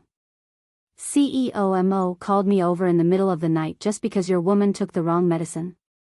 Jean Wan, Mo Jingshan's tall and straight figure stood by the door. He looked at the bottle of medicine and slowly placed one hand into his pocket. His thin lips curved slightly. It was a smile, but it was cold. Jean Wan had thought that in this life, she was sufficiently clear-headed and prepared. However, at this moment, she still felt a chill run down her spine. Her hands suddenly warmed. Mo Jingshan approached to hold it. Feeling the coldness of her hand, he calmly tightened his grip. Qin Sighting put away his things and removed his white coat. He was only wearing a shirt and trousers underneath. His gaze was light as he watched this scene. You came here in the middle of the night to do free labor, and you even want to feed me a mouthful of dog food? You guys are simply inhumane. Mo Jingshan's thin lips spat out emotionlessly, do you lack women? Who did not know that in Qin Sighting's office in the hospital, there were countless unmarried young ladies who would purposely feign pneumonia or pretend to be sick just to see him. There was a saying in Hai Cheng that it was better to provoke the smiling fox young Master Qin than to provoke the cold-faced Yama Mo Jingshan. South Qin and North Mo, the two most difficult male gods to deal with among Hai Cheng's 4 large families. Although the Ji family was also one of Hai Cheng's 4 large families, in recent years, the Ji family's limelight was no longer as prosperous as it was many years ago. However, the Mo family's foundation had never been shaken. Not to mention Hai Cheng, if any one of the Mo family members stomped their feet, the nearby provinces would be shaken. Any member of the Mo family was an unparalleled figure. In the military, political, and business realms, there were different divisions, and each had an extraordinary status. I don't lack women, but your woman is really too simple-minded. Qin Sighting tilted his head, calmly glancing at Jean Wan. Jean Wan's forehead twitched. Saying that she was simple-minded, saying that she had eaten the wrong medicine, very good. She turned to look at Mo Jingshan by her side. It's already so late, yet Dr. Qin specially drove over because of your call. Does he owe you a favor? Qin Sighting tilted his head to look at her, his brows slightly furrowing. He seemed to have suddenly discovered that this Jean Wan was somewhat interesting.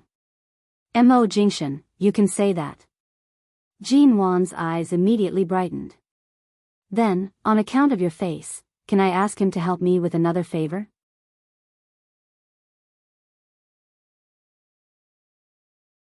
Chapter 46.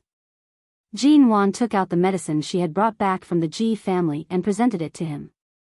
This is the medicine my father has been taking recently. Since Dr. Qin is skilled in medicine management, can you help me analyze the ingredients in this? You really treat me as the Yu Garden's private doctor? Qin Sighting raised his brows. Jin Wan had yet to speak when a low voice sounded from behind her. You're not. Qin Sighting's brows were about to explode. His lips trembled, but he suddenly turned his face away and snorted. He took the medicine from Jin Wan's hands and opened it to smell it. The smell of this medicine is not clear. It should be a new type of medicine imported from abroad. There's no point in directly analyzing it here. I need a machine to analyze it. Do you mind if I take it away? I don't mind. Jin Wan hurriedly said. Qin Sighting tossed the medicine into his pocket. All right, it's getting late. If there's nothing else, I'll leave first. In front of the yew garden, the moon was bright. Qin Sighting walked out of the front door of the villa, casually adjusting the collar of his shirt. The white coat casually placed on his arm was dazzlingly white under the moonlight. I heard that you specially sent people to monitor the Zhou family's every move. Qin Sighting asked casually.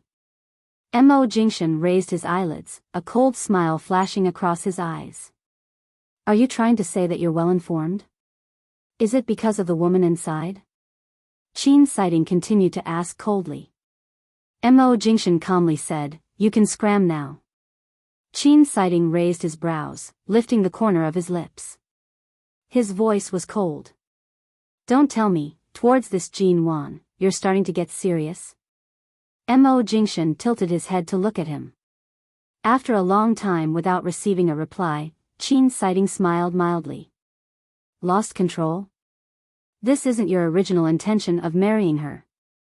Are you prepared to be the first person to be kicked out of the yew garden, Dr. Qin? Mo Jingshan's gaze was unruffled. Qin Sighting snorted. I drove over so late at night, and you're not even going to say a word of thanks. First, return the life you owe me. The sound of the car leaving could be heard. Jin Wan was in the room, opening the curtains to look outside. When Mo Jingshan returned, the first thing he saw was this little woman pressing her face against the cold window.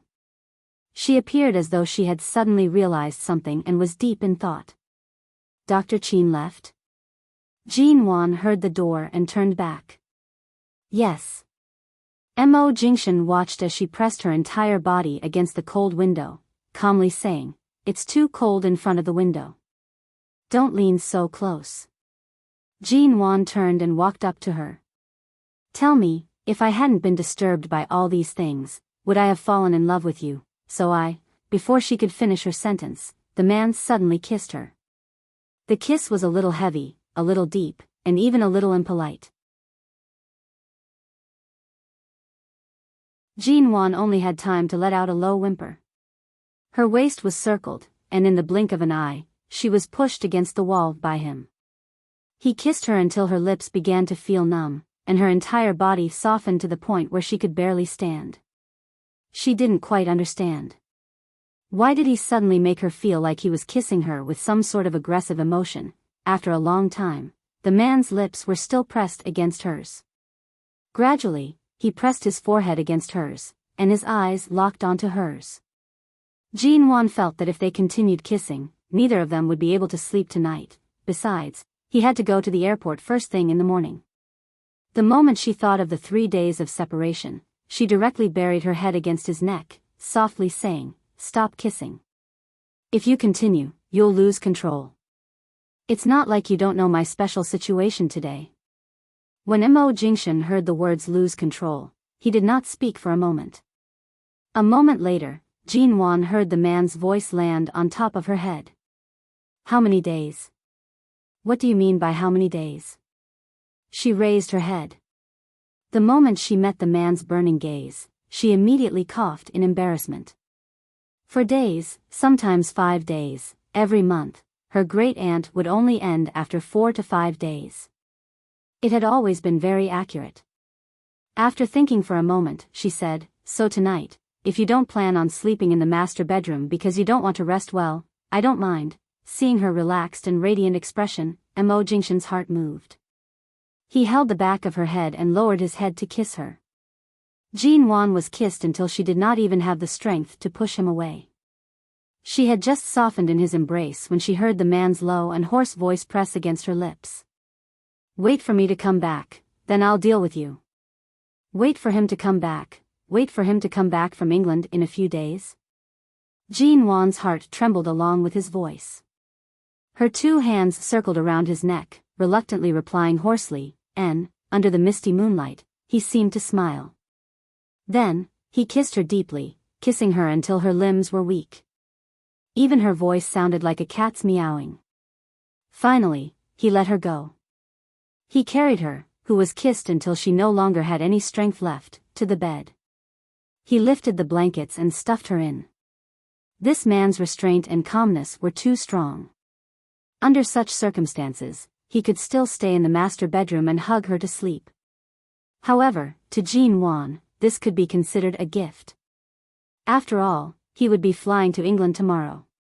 If the two of them had to sleep in separate rooms tonight, she most likely would not be able to sleep well. The next morning, Jean Wan originally wanted to wake up early to send Mo Jingshan off. In the end, she slept in his arms the entire night. She slept too soundly and deeply. When he left, he did not wake her up. When she woke up in the morning, it was already past 7. Auntie Chen said that Mo Jingshan had already left at 5 in the morning. Jean Wan sat by the dining table, eating breakfast alone. She stirred the porridge in her bowl in boredom. She really did not expect that Mo Jingshan would only fly to England for a few short days. From the very first day, she actually began to miss him to death. This heart that was gradually becoming restless because of him, could it be considered paying back what she owed him in their previous life? Madam, do you not have an appetite? Auntie Chen saw that she did not drink much porridge and brought her a glass of milk. Jean Wan received the cup and placed it down. She did not drink it. She supported her chin with one hand and continued to stir the porridge in the bowl. She casually asked, Auntie Chen, in the past, did Mo Jingshan always return on time when he went on a business trip? For example, if he was away for 3 days, would he really return in 3 days? Or would he occasionally be delayed by a few days? Or, would he bring it forward? Auntie Chen immediately smiled in understanding. It turned out that she was already lovesick as soon as they separated. In the past, Mr. Mo would not return for 10 days to half a month. She had never seen Jean Wan so despondent. He had only just left, and she was already counting the days. Sir rarely talks about the company's matters at home. I'm not sure how long he goes on a business trip. Jean Wan continued to stir the porridge in the bowl, glancing at the clear, bright sky outside. She felt as though her mood had flown away with him. All of a sudden, the phone placed on the table rang. Jean Wan lowered her eyes to see Mo Jingshan's private number flashing on the screen. Even she herself did not notice the change in her expression. She quickly picked up the call. You're awake?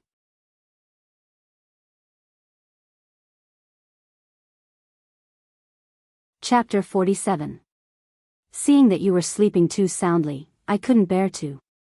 Mo Jingshan chuckled softly. Auntie Chen watched from the side. Jean Wan's lips were suddenly smiling as though a flower was about to bloom. Although she did not speak, her smile was silently sweet. Have you eaten breakfast? Not yet. Jean Wan gently stirred the porridge in the bowl. The man's voice immediately turned harsh. Auntie Chen didn't make breakfast for you? She did. I'm eating now.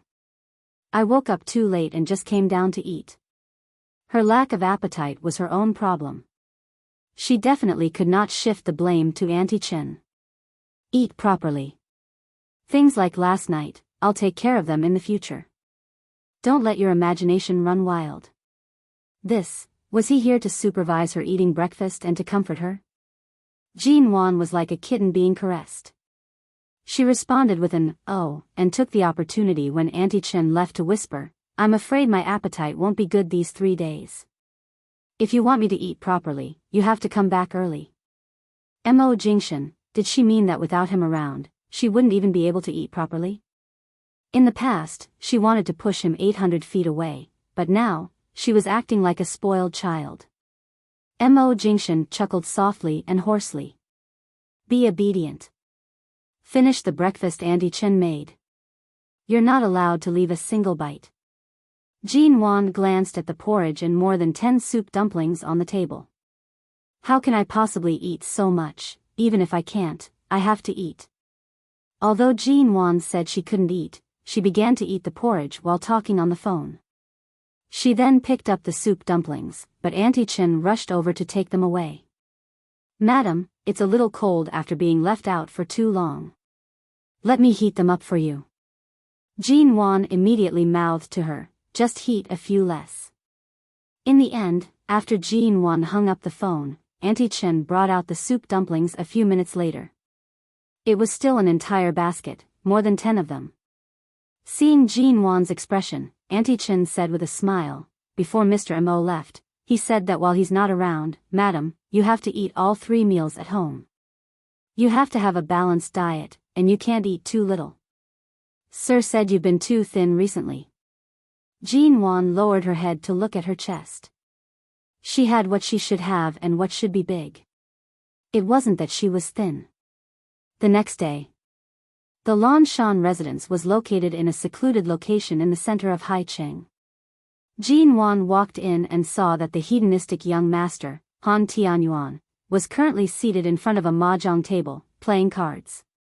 Miss Ji came so early. Come, let's play a few rounds together. Han Tianyuan held the cigarette in his mouth as he smiled at her with narrowed eyes. Jean Wan calmly glanced at the few people inside. They were all young masters of Haicheng's upper class. She expressionlessly took out the agreement she had just brought from the Han Corporation's legal department. Ignoring Han Tianyuan's narrowed eyes, she directly placed the agreement on the round tea-colored table to the side. The transfer agreement has been prepared by your company's legal department. Come here and sign it. Jean Wan had never been interested in such occasions. Her fingers gently tapped on the table, showing her impatience. Han Tianyuan used the tip of his tongue to touch the corner of his mouth, pushed his cards, and snorted as he got up and walked over. Miss Ji, are you sure you want to take over the 2 real estate companies under my name? What else? Han Tianyuan sloppily sat on the sofa in front of her. In the end, a newborn calf isn't afraid of a tiger. Right now, the real estate market is clearly in a tight spot. If Miss Ji insists on taking over the companies in my hands during this time of crisis, when the time comes and you lose a few $100 million, please don't come crying to me. Jean Wan ignored him, patiently waiting for him to sign. Miss Ji is indeed as arrogant as before. To think that back when I was chasing after you, you had such an insufferably arrogant expression. Ah. As he spoke, Han Tianyuan received the pen that his secretary handed over. At the same time, he mocked, it seems like Miss Ji's skills in bed are impressive. Otherwise, how could you have subdued Mo Jingshan? Jean Wan expressionlessly looked at Han Tianyuan. Her gaze was cold. You're talking so much nonsense just to sell the companies. Are you complaining that I'm giving you too much money? 30 million yuan was nothing more than giving face to the Han family. Otherwise, based on the situation that day, with Mo Jingshan present, this Han Tianyuan most likely would not even dare to ask for 30 cents. Han Tianyuan's expression turned slightly ugly. He snorted, but in the end, he still quickly signed. Jean Wan checked the agreement and could not be bothered to say another word to him. She turned to leave. Miss Ji. Han Tianyuan suddenly called out to her in a lazy voice. Jean Wan did not turn back to look at him. She only indifferently glanced at the sky outside the Lan Shan residence. The weather these 2 days was not bad. She could go out for a walk and settle the handover of the company as soon as possible. Han Tianyuan's tone carried an unclear meaning. Mo Jingshan's background is not as simple as you think. On account of your 30 million yuan, don't blame me for not reminding you. Jean Wan glanced at him from the corner of her eyes. At this moment, a waiter from the Lan Shan residence came over with coffee and desserts, placing them on the table in front of him. Miss Ji, do you not intend to sit down and eat before leaving? Jean Wan's lips revealed a faint, cold smile. Young Master Han, enjoy your meal. After finishing her words, she held the agreement in her hands and walked away without looking back. Before signing the agreement, Jean Wan had already investigated the situation of the two real estate companies. She knew what Han Tianyuan meant when he said to be careful not to lose a few hundred million yuan. Their internal funds were already lacking, and they even owed the bank more than 10 million yuan. However, under the company's name, there were two half-completed seagull residential areas, as well as a commercial building close to the city center. However, due to the lack of funds, construction was temporarily halted. Buying over these two companies, in anyone's eyes, was an act of seeking death. However, Jean Wan had carefully studied the unfinished buildings under the company's name. The locations were all very good. From what she remembered, not long after, when the price of real estate and land in the country continued to soar, the buildings in these areas were no longer real estate that ordinary people could afford. If they were to multiply, they would be worth at least 400 million yuan. Right now, the problem was that the two companies had changed their legal heads. If the previous partners immediately withdrew their investments because of this, it would be extremely disadvantageous to her. Just as Jean Wan was preparing to drive back to the Yu Garden, Han Tianyuan suddenly walked out of the Lan Shan residence and knocked on her car window. Here, take this. He handed her a gilded invitation letter. Jean Wan received it, opening it to take a look. Banquet invitation letter? Right now, what you're most worried about is the partners withdrawing their investments. The day after tomorrow's charity banquet, there will be many investors who have worked with our Han family for many years present. You understand, I've already given you this opportunity. Whether or not you can succeed will depend on your own abilities. How do you know I won't be able to get this invitation letter? Jean Wan was suspicious.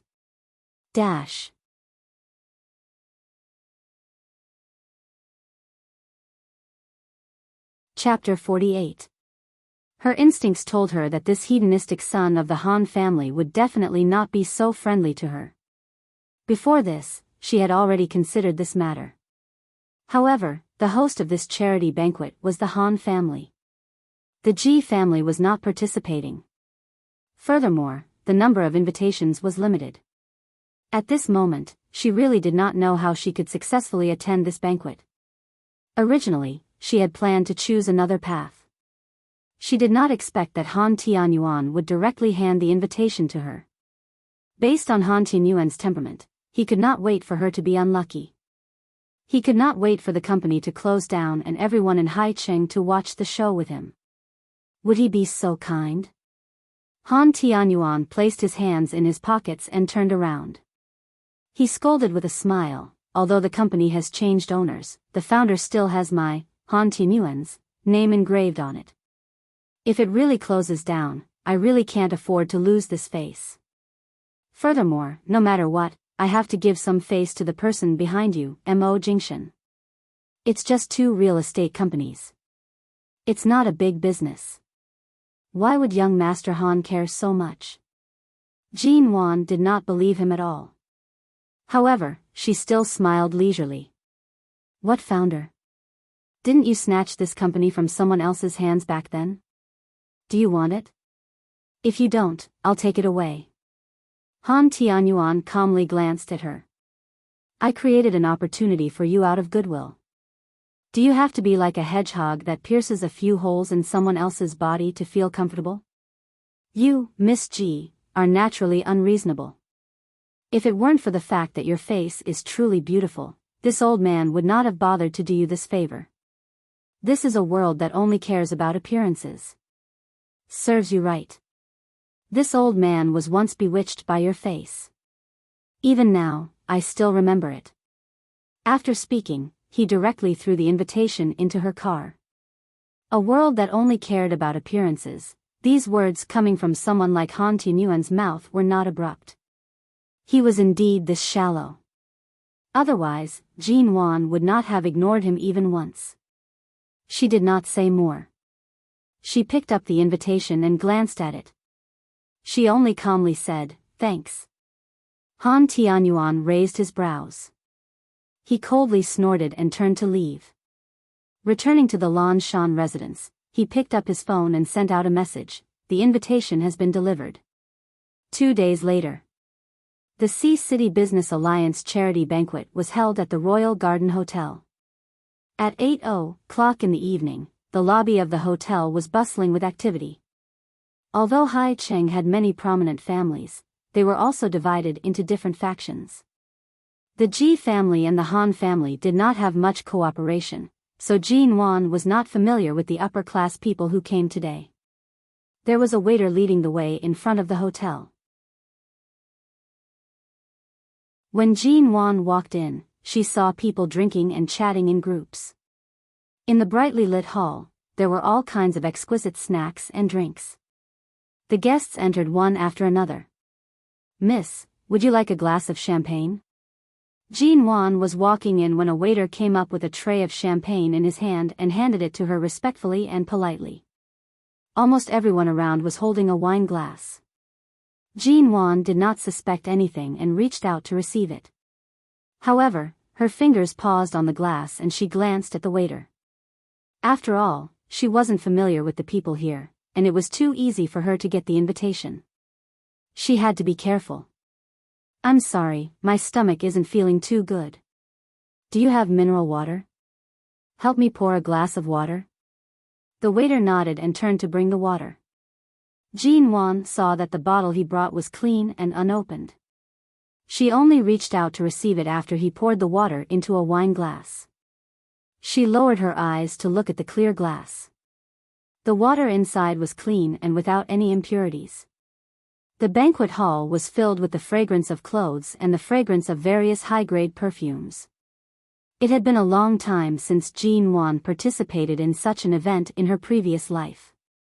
She was not used to the smell and choked uncomfortably. She cleared her throat and lowered her head to drink a mouthful of water. In the distance, Zhou Yanyan, who was standing in the corner, glanced at Jin Wan. Seeing that she had drunk the water, she immediately wore a satisfied smile. She knew that this Jin Wan was very shrewd and guarded against others. She would not easily drink the wine that was handed to her. She had smeared a lot of the powerful medicine into the goblets that she had prepared beforehand. In order to avoid any accidents, she had personally prepared the goblets. She had smeared so much of it inside and outside. As long as Jin Wan drank anything from the glass, it was guaranteed that she would not be able to escape tonight. Wasn't she, Jin Wan, relying on Imo Jingshan's protection? After tonight, after Jin Wan had been taken by several men, let's see if Imo Jingshan would still place this broken flower in his eyes. After tonight. Even if she had 3 heads and 6 arms, she would definitely not be able to escape. Jin Wan only took a sip. She seemed to have sensed the gaze from the corner and immediately shifted the glass away. His clean and fair fingers gently rubbed the side of the cup. After pausing for a moment, his eyes suddenly turned and looked in the direction of the corner. Although Zhou Yanyan's position was very far away and the lighting there was very dim, Jin Wan was still able to see her. Her hand paused on the edge of the glass. Without batting an eyelid, she glanced at Zhou Yanyan's flickering gaze that she had noticed. Zhou Yanyan was here? After the previous incident, the Zhou family actually allowed her to attend such a banquet? Her gaze earlier, Jin Wan placed the glass in her hand down, suspecting that this was a trap. She cautiously turned around, only to see that the banquet had already begun. There were too many people entering from the main entrance, and the main entrance was temporarily closed. She directly headed toward the bathroom, temporarily avoiding the crowd. There was no one in the bathroom. Jin Wan stood in front of the mirror and released cold water to wash her hands. As she washed, she calmed herself down and thought about how she could successfully leave this place. In such a situation, if she only considered Han Tianyuan, no matter how much courage he had, he would not dare to do anything to her in such a place. However, if it was Zhou Yanyan who had lost all her face not long ago, then that might not be the case. Once a woman wanted revenge, there was nothing she could do. However, as she washed her hands, she felt her vision gradually turning blurry. An unfamiliar heat surged through her body. Jean Wan was confused. She raised her head to look at herself in the mirror. When he saw that his own face was also gradually showing a bit of a flirtatious blush, alarm bells instantly rang in his heart. Earlier on, she did not drink any alcohol. She had personally seen the bottle of mineral water being opened. Furthermore, she had only taken a sip. How could it be? Are you surprised? All of a sudden, Zhou Yanyan turned into the bathroom from an unknown direction. Seeing Jean Wan's guarded gaze, she coldly laughed. Did you think that it would be fine just because you didn't drink? As expected, Miss G's background is clean. You've never come into contact with the erotic circles of the upper class. There are many types of drugs that can be used to deal with disobedient women. One of them is to smear it on the glass. Just a little bit of your saliva is enough to make you excited for an entire night and lose all rationality. Furthermore, you even took a sip. On that glass, I personally smeared quite a bit of drug. You drugged me in such a place? Jean Wan forced herself to calm down. The effects of the drug took effect very quickly. She placed one hand on the sink and stared coldly at Zhou Yanyan.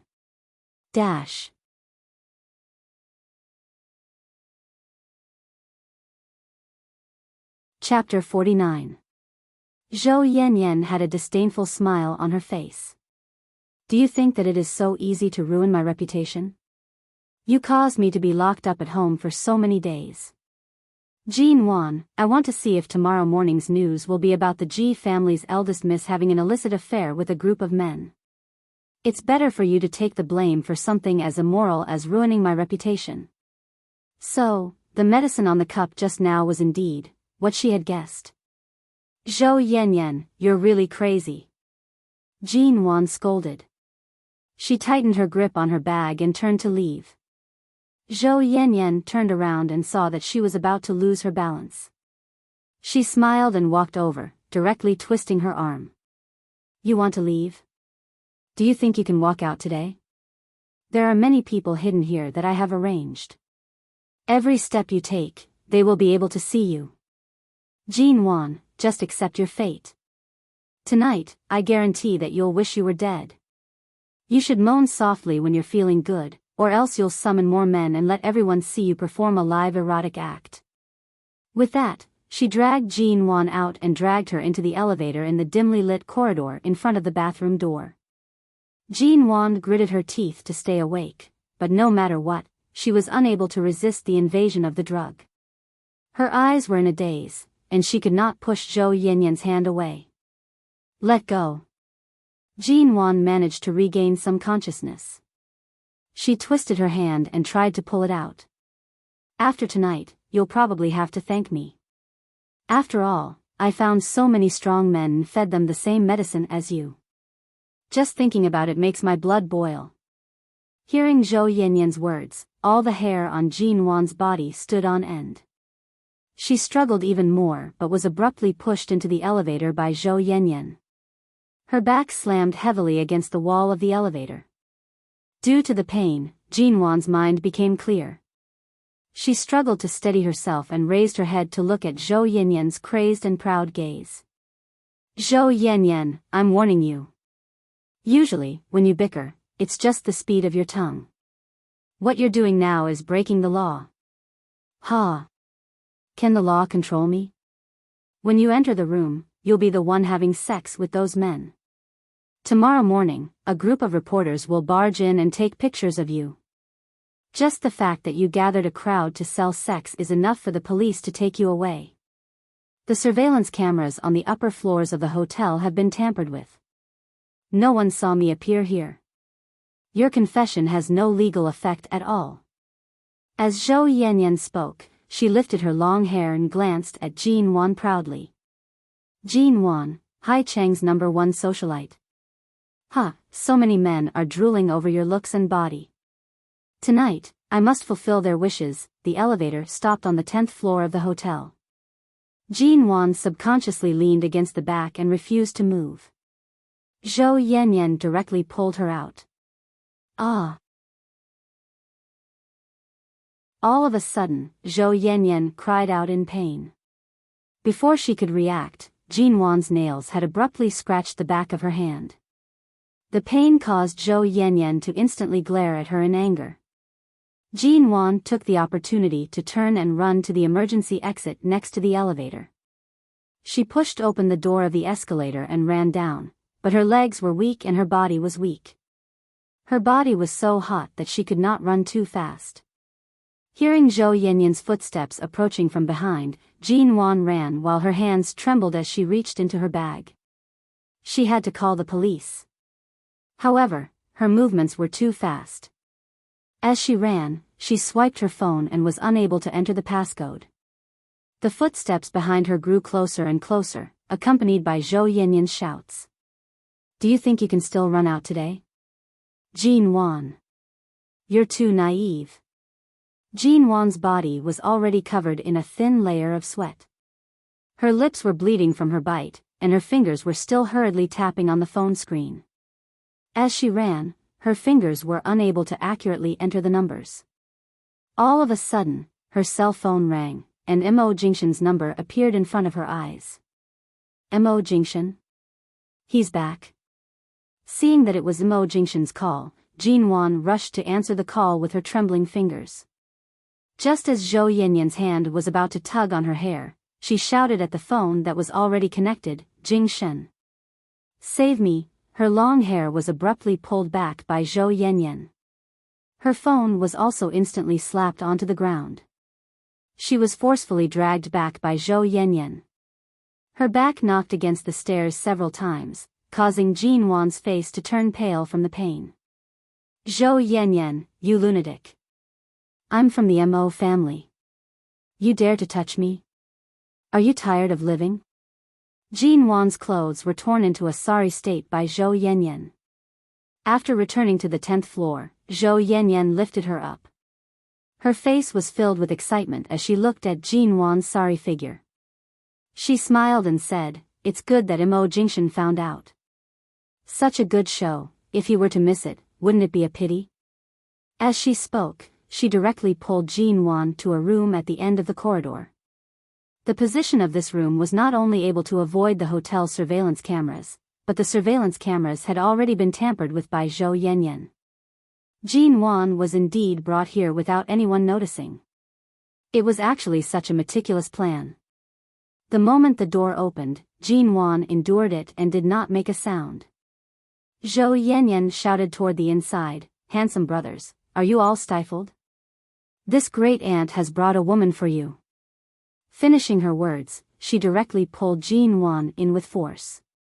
She opened the door wide and was about to push Jin Wan into the dark room. However, all of a sudden, Zhou Yanyan felt a sharp pain on her arm. Spurred on by Jin Wan's anger, she pushed the door open first and stumbled in. "What are you doing?"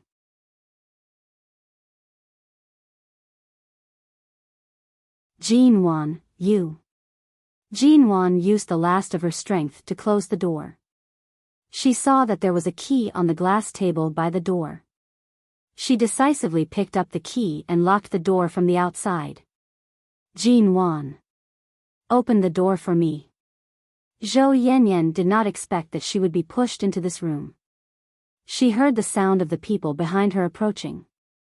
They had all been drugged and did not have any rationality.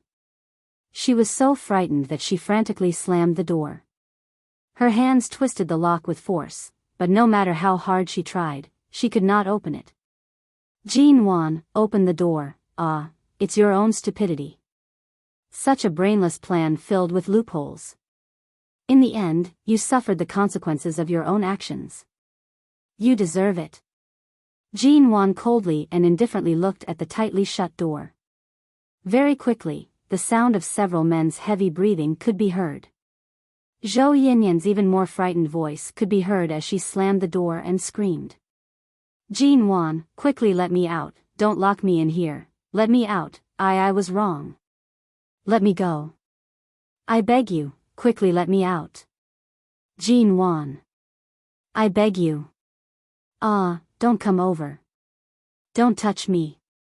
Open your eyes and look at who I am. Look clearly. Don't touch me, ah. Jean Wan, I was really wrong. I apologize to you. Quickly open the door, ah. Jean Wan ignored them and turned to leave. However, her legs weakened and she almost fell in front of the door.